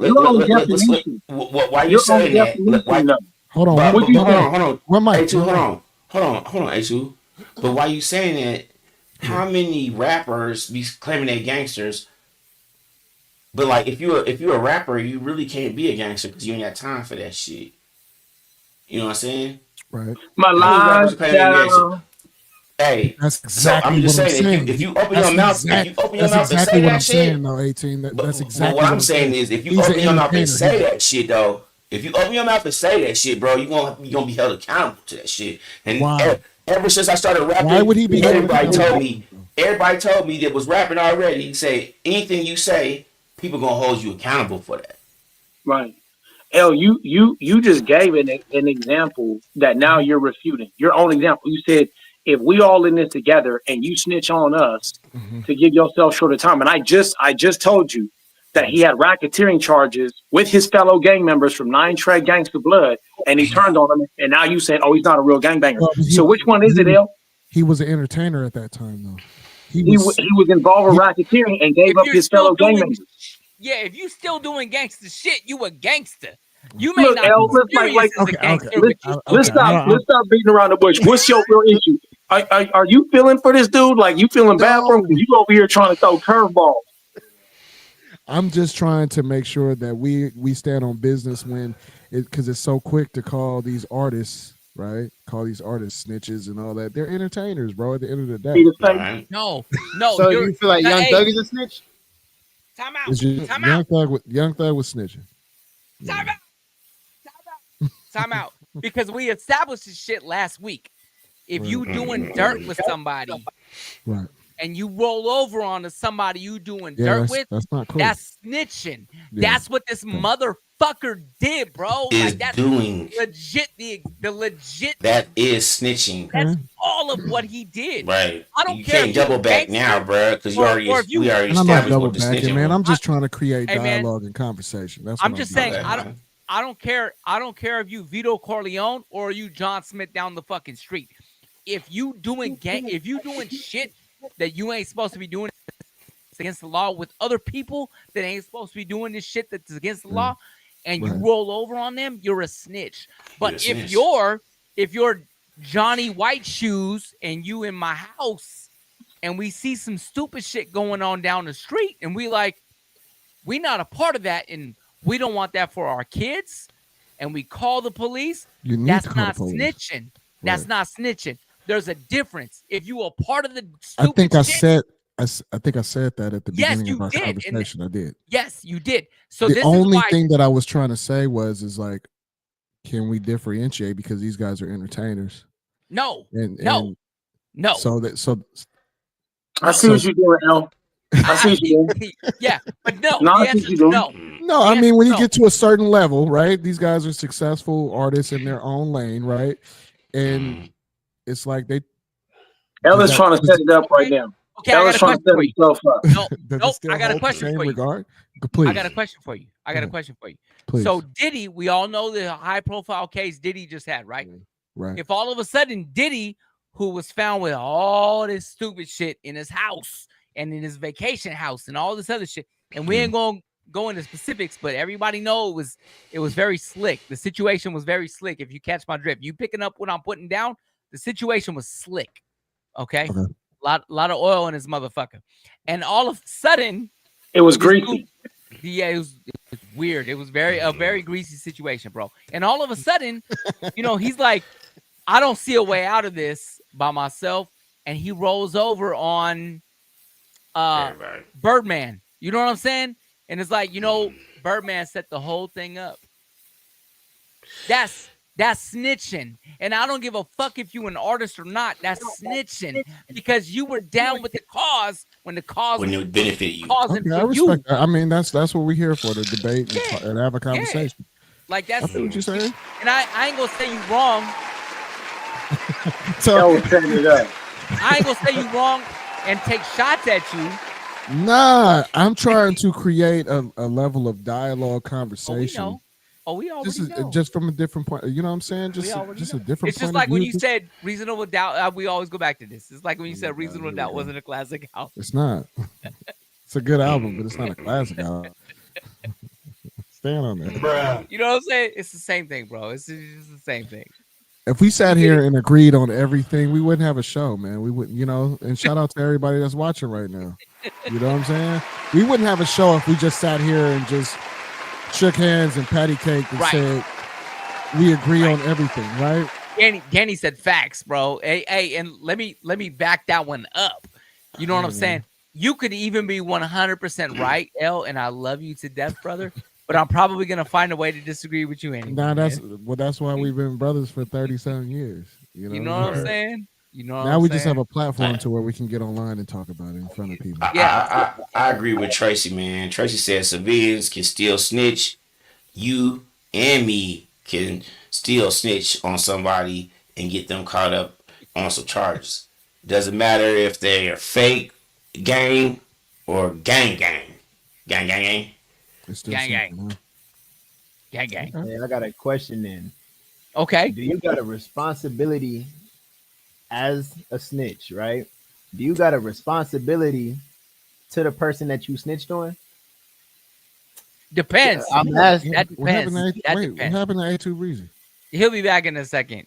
His internet been struggling. There was a while where he went I on a thought Brad rant, felt bro. a certain type of way. I was like, well, what the Nah, He was like, hold there on, was a L. rant. He was like, There was hold a on, whole L. rant he did. There was a whole rant he did where like he was just like this, but like he kept talking, and I was like, okay. Yeah. Yeah. He was like, Keep going through it. Every Thursday night, the Midi Lab Show. Midi Lab Show. Hey, LX though, man, can you repeat that question one more time, sir?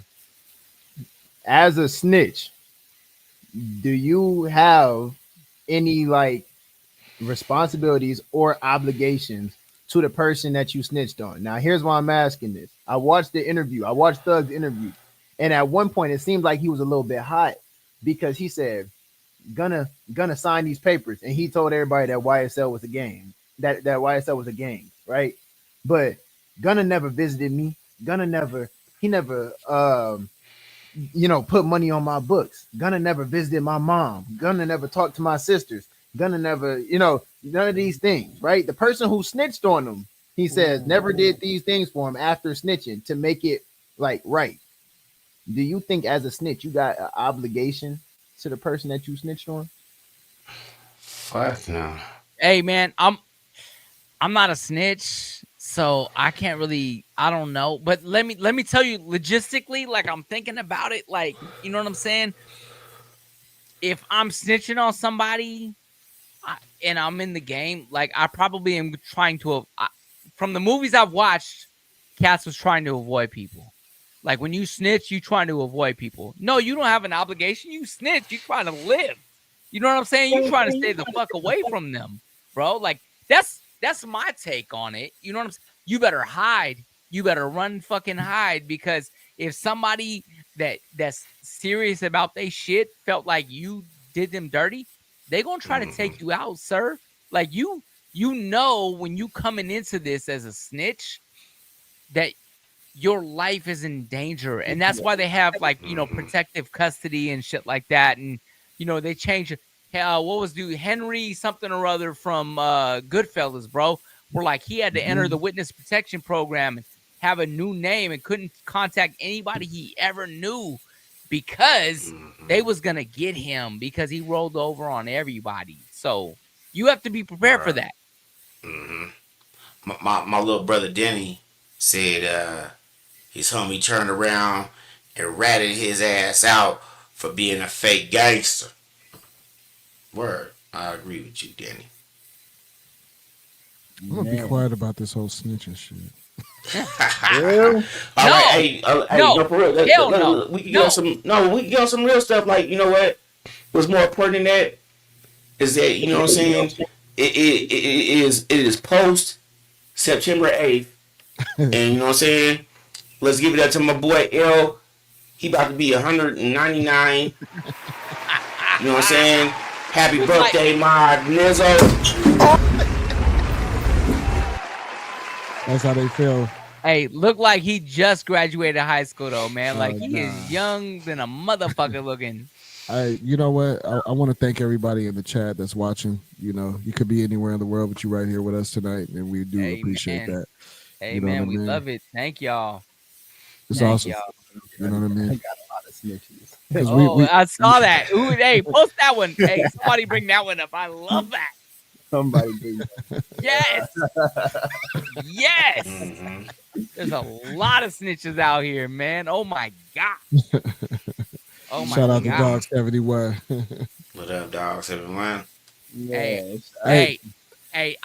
that dude's legit. I love that dude. That dude is the man, bro. No lies. That dude is Shout the out dude. to bro. Appreciate Hell you yeah. watching. You know what I'm saying? I ain't gonna give government names. You know what I'm saying? Not Dude even know who necessary. he is. I love him. Not even necessary. It's all love. You know what I'm saying? Let me go ahead and make it great. Gray. Naked. Gray. Naked. Gray. Naked. Gray. 90 racks for the watch, 30 stacks for the chain, a 50 bar for the medallion, diamonds drippy like the rain. Lord Development Houses where I was taught to talk my talk. In the thick of the smudge, the slime on the tour like crosswalk. A young factor having skrillet, spinning blue notes in a drought. Living for the moment, fuck further out. Cover hot by my kidney, MCM belt.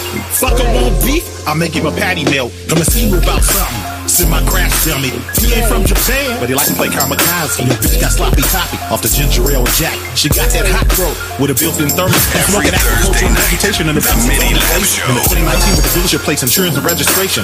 Garnish and decorated with all the topics and all fixed. We don't fuck with turf dirt, we only fuck with Dixon. Some niggas tryna take what's yours. Take a stand out and take one first. Back him up, but only take one verse. With white chalk, I make him paint your curve. Some niggas tryna take what's yours. Take a stand out and take one first. Back him up, but only take one verse. With white chalk, I make him paint your curve.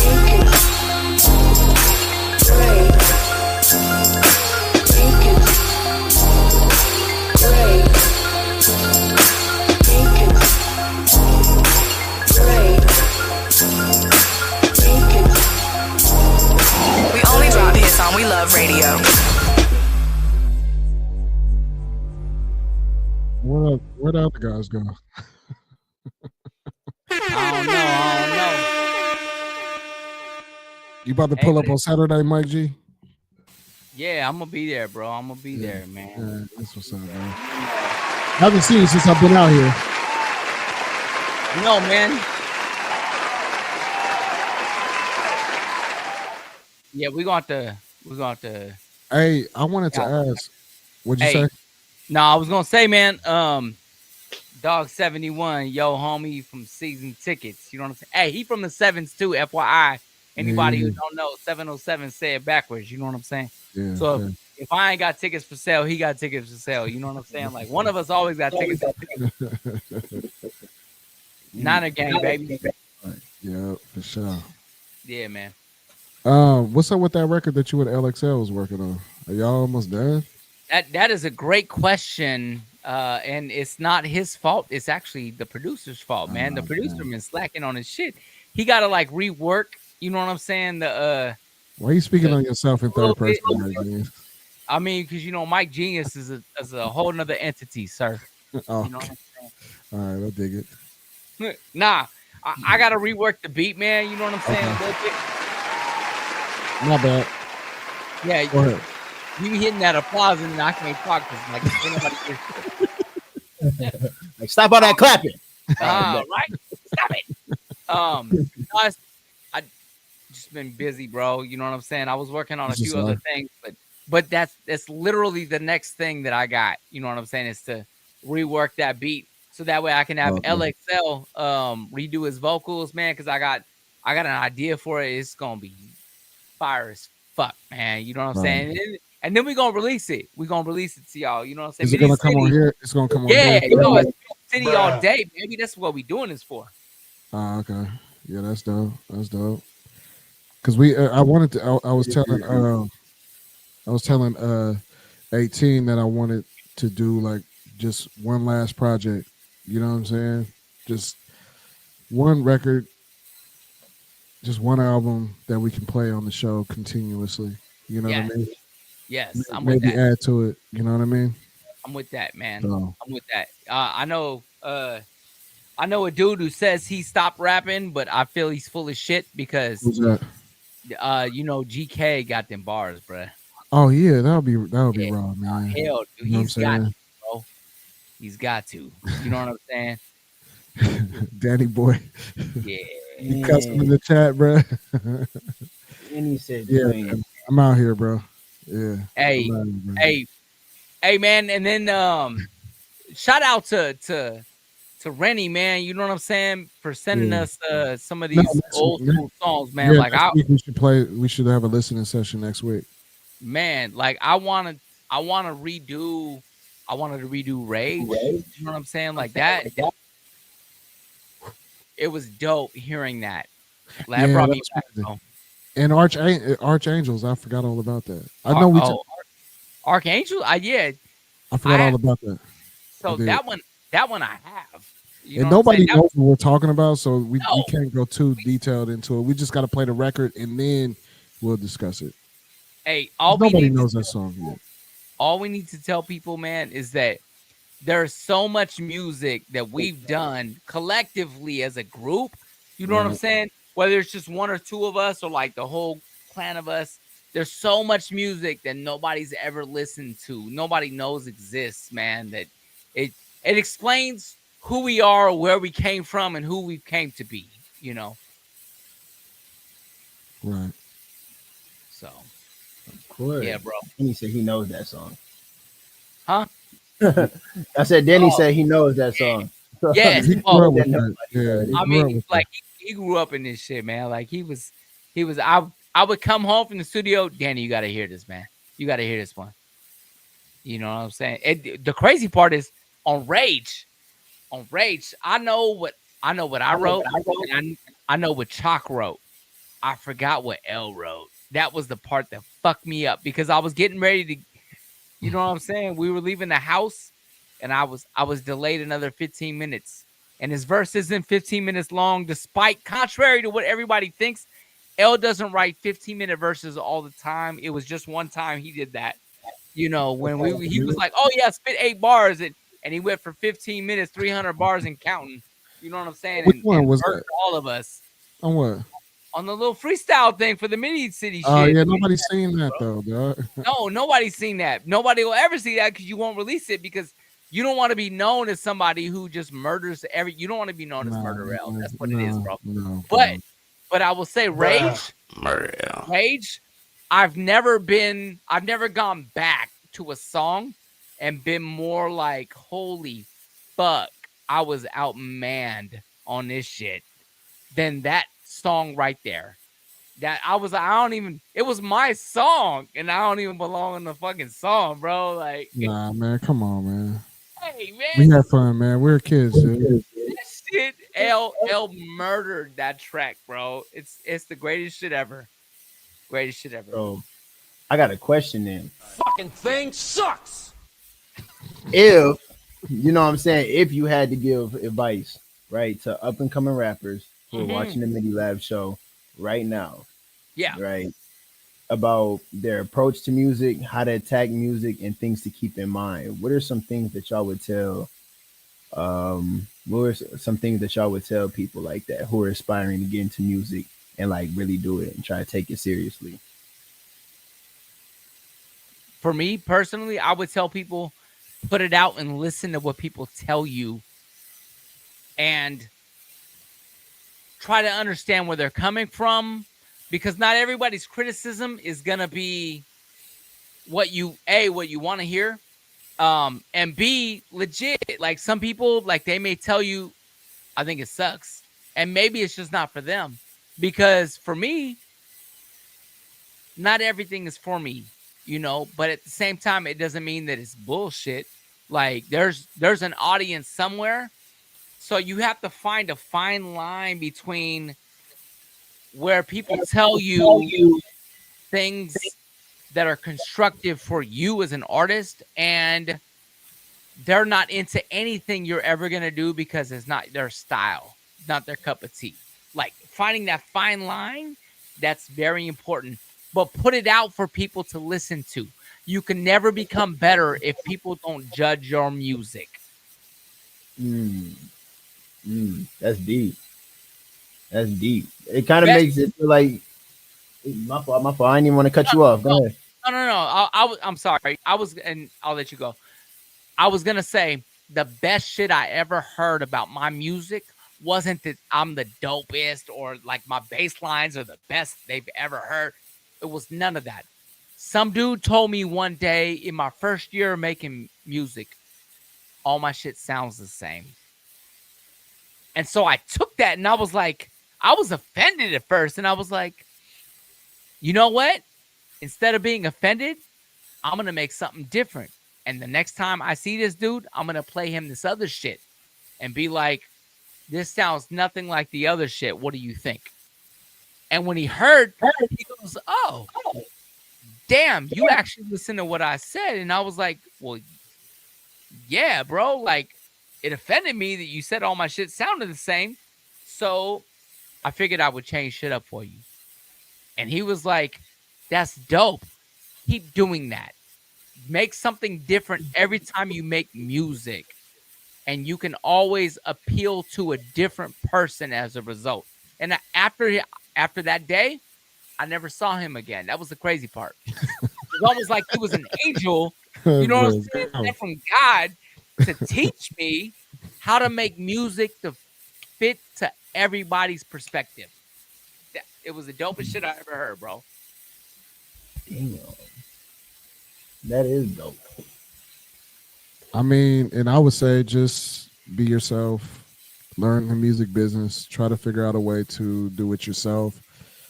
Don't depend on a major record label, and try to figure out ways to actually maximize your profits. Should you be chasing dollars getting into music? Absolutely. It's a music business. So get money or keep it as a hobby. No, I disagree. What do you mean? What do you mean disagree? Okay. With what? Don't chase the money. Chase the passion. And the reason I say that is people are going to give you a lot. I've known a lot of people personally, actually, who've sold out for the money because it was what the label wanted, not what they wanted to do. Be you. Be you 100%, man. Because at the end of the day, you can always point back to, I never sacrificed who I am. And you may not make as much, you know what I'm saying? But when as a fan of artists, when I go back and listen, the ones I respect the most, the ones I actually find myself listening to more, are the ones who kept it real with who they were as people, not the ones who sold out to what mainstream wanted them to be. I understand that 110%. I get that. So, how well do you think that knowing yourself is a big requirement when it comes to making music? Yes, 100%. Okay. 100%. Why is that?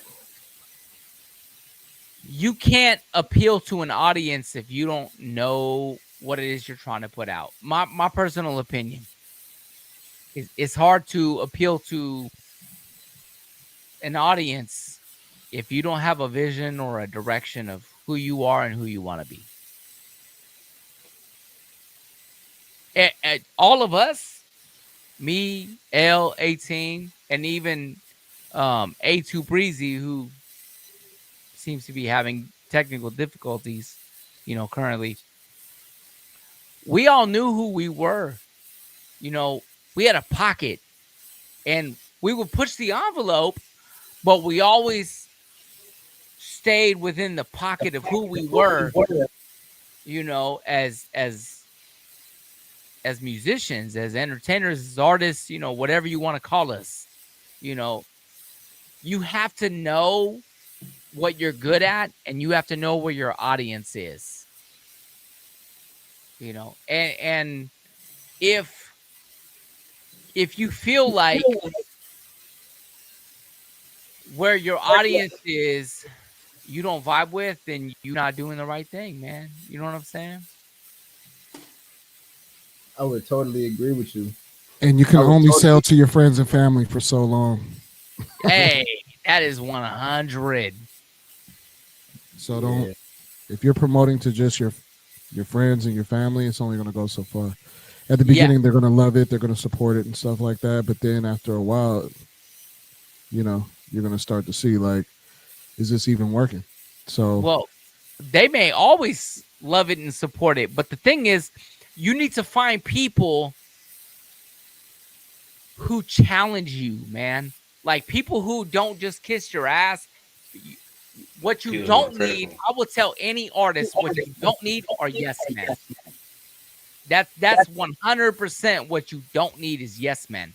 We always had people around us who kept it real. Hey, man, honestly, I'm not vibing with this. Oh, really? Why not? Let me tell you why not. Let me tell you why not.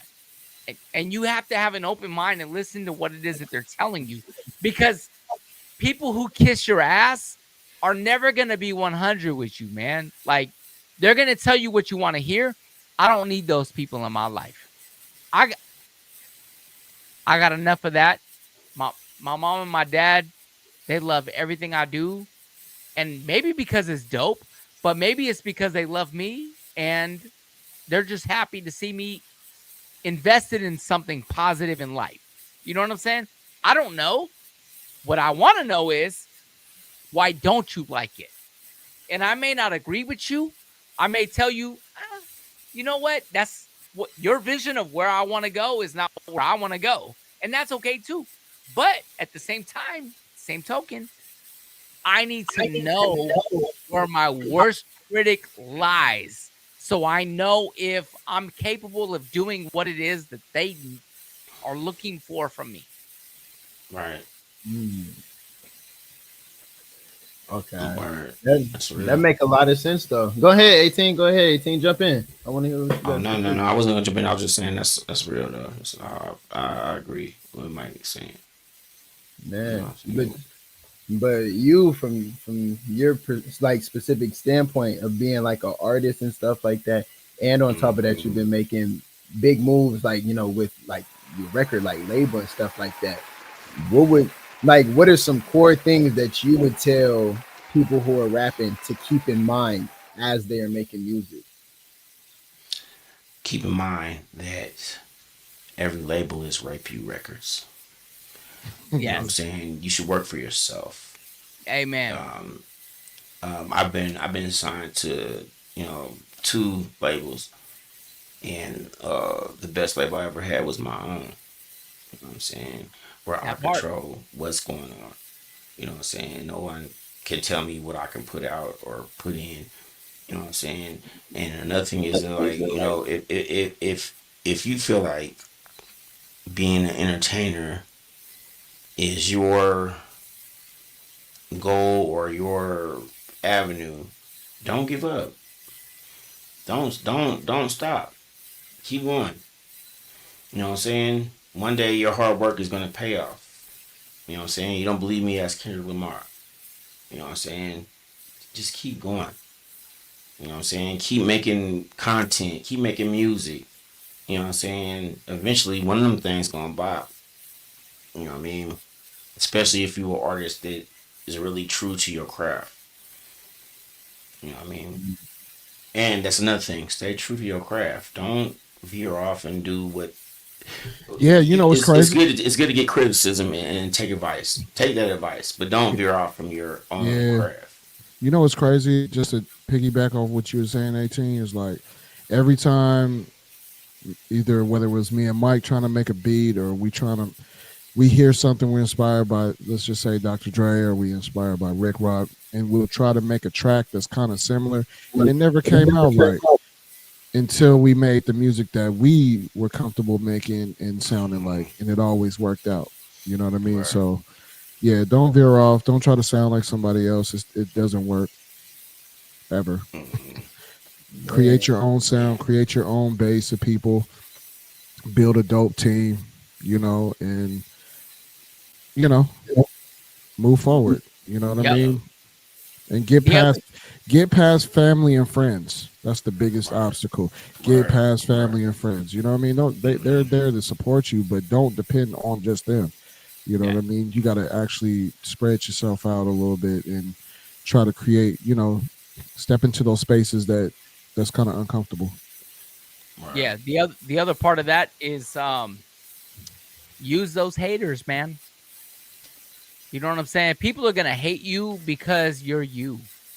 Use that.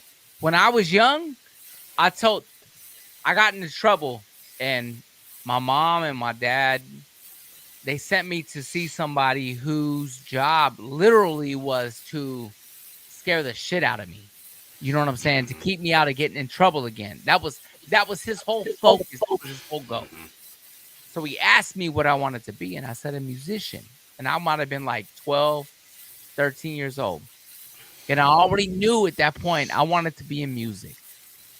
And he said to me, that's not a career. And I objected. I said, I beg to differ, sir. It's actually a great career. And he said, yeah, for maybe the top 1%. And I said, no. There's a lot of people who are musicians that you've never heard of. And they're happy. And they find themselves to be actually quite successful doing what it is they love to do. And he goes, well, that's not going to be you. And I said, I looked at him dead in the eye and I said, I'm going to prove you wrong, sir. I'm going to be happy at what I do in life, and I'm going to be successful. And it is also going to involve music to some degree. You know what I'm saying? And I may not be a DJ Quick or a Rick Rock or a Dr. Dre, and I don't need to be that.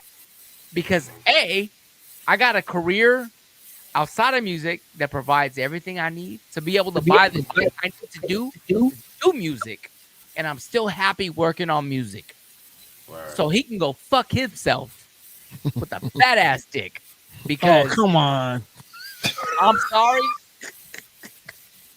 You're sorry. fired. But yes, I'm fired.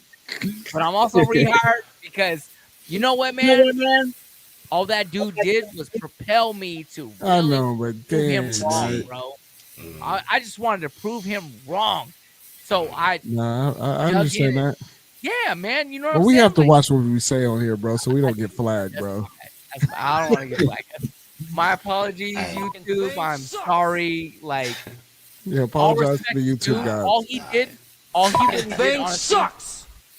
All he did was he just inspired me to really, really prove him wrong. You know what I'm saying? So use all those haters to really push you because they don't always understand your vision, your goals, your dreams, you know, and they're just going to tell you you can't do it. Right. Of course. Sometimes, you know, you might get there and you're like, I tried the best I can and I can't make it happen. But at the same time, it's not always the way maybe you think it was. Because at the time, I thought I was going to be a rock star. You know what I'm saying? I wasn't even really paying attention to hip-hop music like that, man. Right. You never know what's going to happen. Word. I appreciate that aspect, and I totally agree with you, Mike. You 100 on that. You know what I'm saying? I also want to just put in this though too. You know what I'm saying? I want to thank everybody for just coming and just tuning into the Midi Lab Show. Yeah. You know what I'm saying? You want to get some swag? Go to baymerica.com. You know what I'm saying? Check out the swag there. Get you a glass. Get a t-shirt. You know what I'm saying? A hat. You know what I'm saying? We here. You know what I'm saying? Every Thursday. You know what I'm saying? Tuesday nights. You got LXL coming through with the Midi Lab. You know what I'm saying? LXL Explosion. You know what I'm saying? Hey, and then Wednesday nights. You know what I'm saying? And on Wednesday nights we have the Bible study. You know what I'm saying? Y'all come tune in, man. We ain't playing around over here, man. It's the Midi Lab Show, brands and platforms, and like we doing this not just for us, we doing this for y'all, man. And we got a new sponsor. I just want to let everybody know we got a new sponsor too. That's gonna be dropping in a minute. Shout out to my brother, Action 56. Yeah, he did say I was tripping. Yes, sir, I was tripping. Yes, sir, I was tripping. I'm still mad about that. Hey man, don't be using his name on here. I didn't use nobody's name. Who you talking about, Larry? Okay. Larry. Ain't no Larry Junes on here, sir. I didn't use his name. Oh yeah, don't be. He ain't here. Yeah, I thought you used his government name. He don't want his government name on here. Hey, I seen. Hey, go down one more, sir. Go down one more, sir. Shout out to malicious though. Yeah, shout out to malicious. We're gonna put malicious on the show. I'm talking 18 about it. Malicious was tapping in at the beginning of the show, man. So shout out to malicious. But I seen the late check-in right there. Oh, it's all right good. there. It's all good, Ren. What's up, Ren? Ren gonna be on the show too. Big Ren gonna be on the show. Ren gonna be on the show. Yeah, putting the chokehold on y'all, man. You know what I'm saying? Yeah. I was trying to. Oh wait, where did it go, Bruh, The whole Ren list. is sorry, man. Ren is responsible for me getting a whole new catalog of music, man. I love it. Yeah, shout out to Ren for that. That was dope, man. Hey, yeah. $ Bay America. Bro, nobody Go ahead, donates, bro. I think we made $20. Hey. It doesn't matter. No. We still ask. Yesterday. We still gonna ask people to donate $1. Prosperity consciousness, right now. sir. Prosperity consciousness, man. We want y'all. We still want to. Hey, we don't care. Hey, if you no, donate shout or out to not. everybody that's went to the store to bayamerica.com and hey Ray, if you still watching, your you know what I'm saying, your crown is on the way, bro. Yeah. You know what I'm saying? Your color, the colorway that he wanted, it was sold out, but we just got him in. So okay. So yeah. Ray D. Hey, what's up with it, Mary Jane and Music 707? What's happening? What's happening?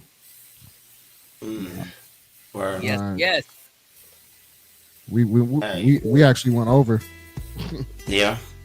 It's 3 minutes after. But I had fun though, man. I appreciate y'all rocking with me. You know, on my birthday. Happy birthday. Happy birthday, L. I appreciate L is 199 years old. He look young on camera, but when you see him in person, he got all these gray stubbles and like he like a little like a hobbit. You know what I'm saying? He got hairy feet. You know what I'm saying?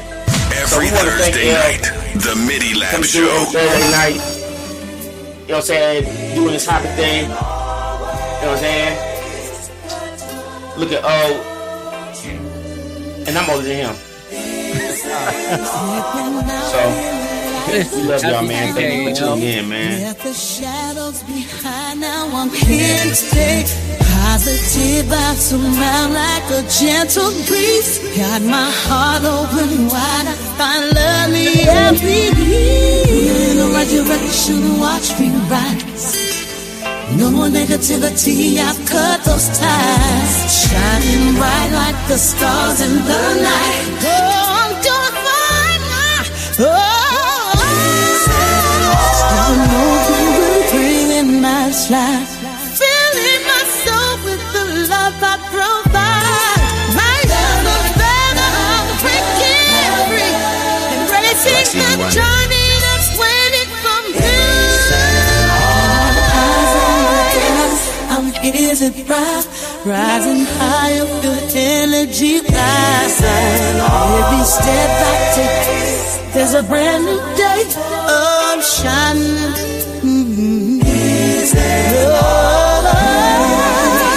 Watch me rise. No negativity, I cut those ties. Shining bright like the stars in the night. Oh, I'm just fine now.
is Mr. Bodie James. 'Tis it's a cut over 26 O's of flame. Shit look like ocean grain.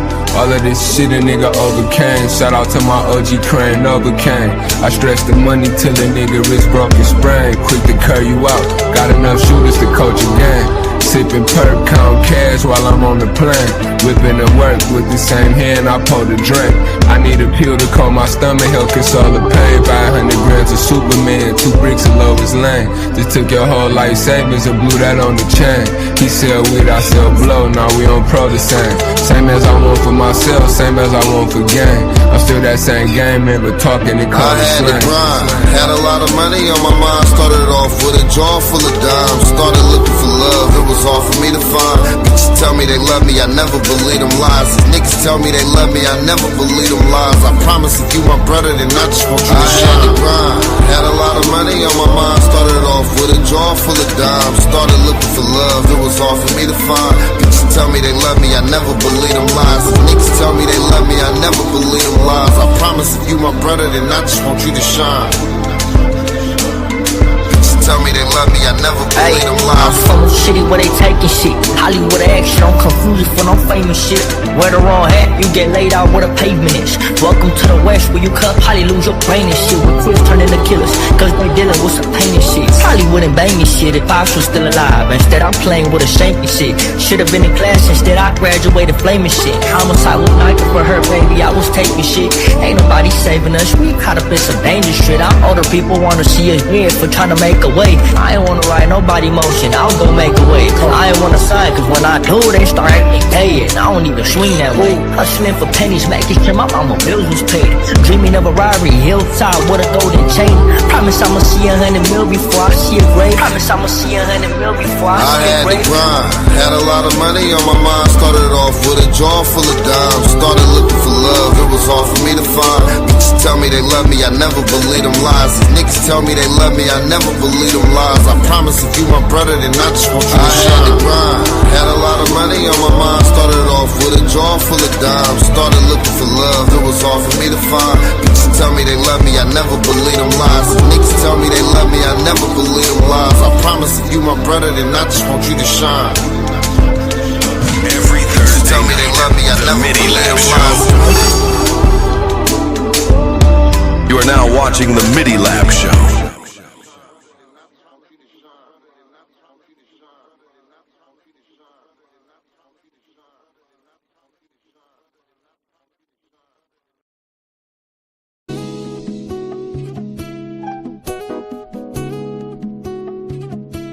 You are now watching the Midi Lab Show.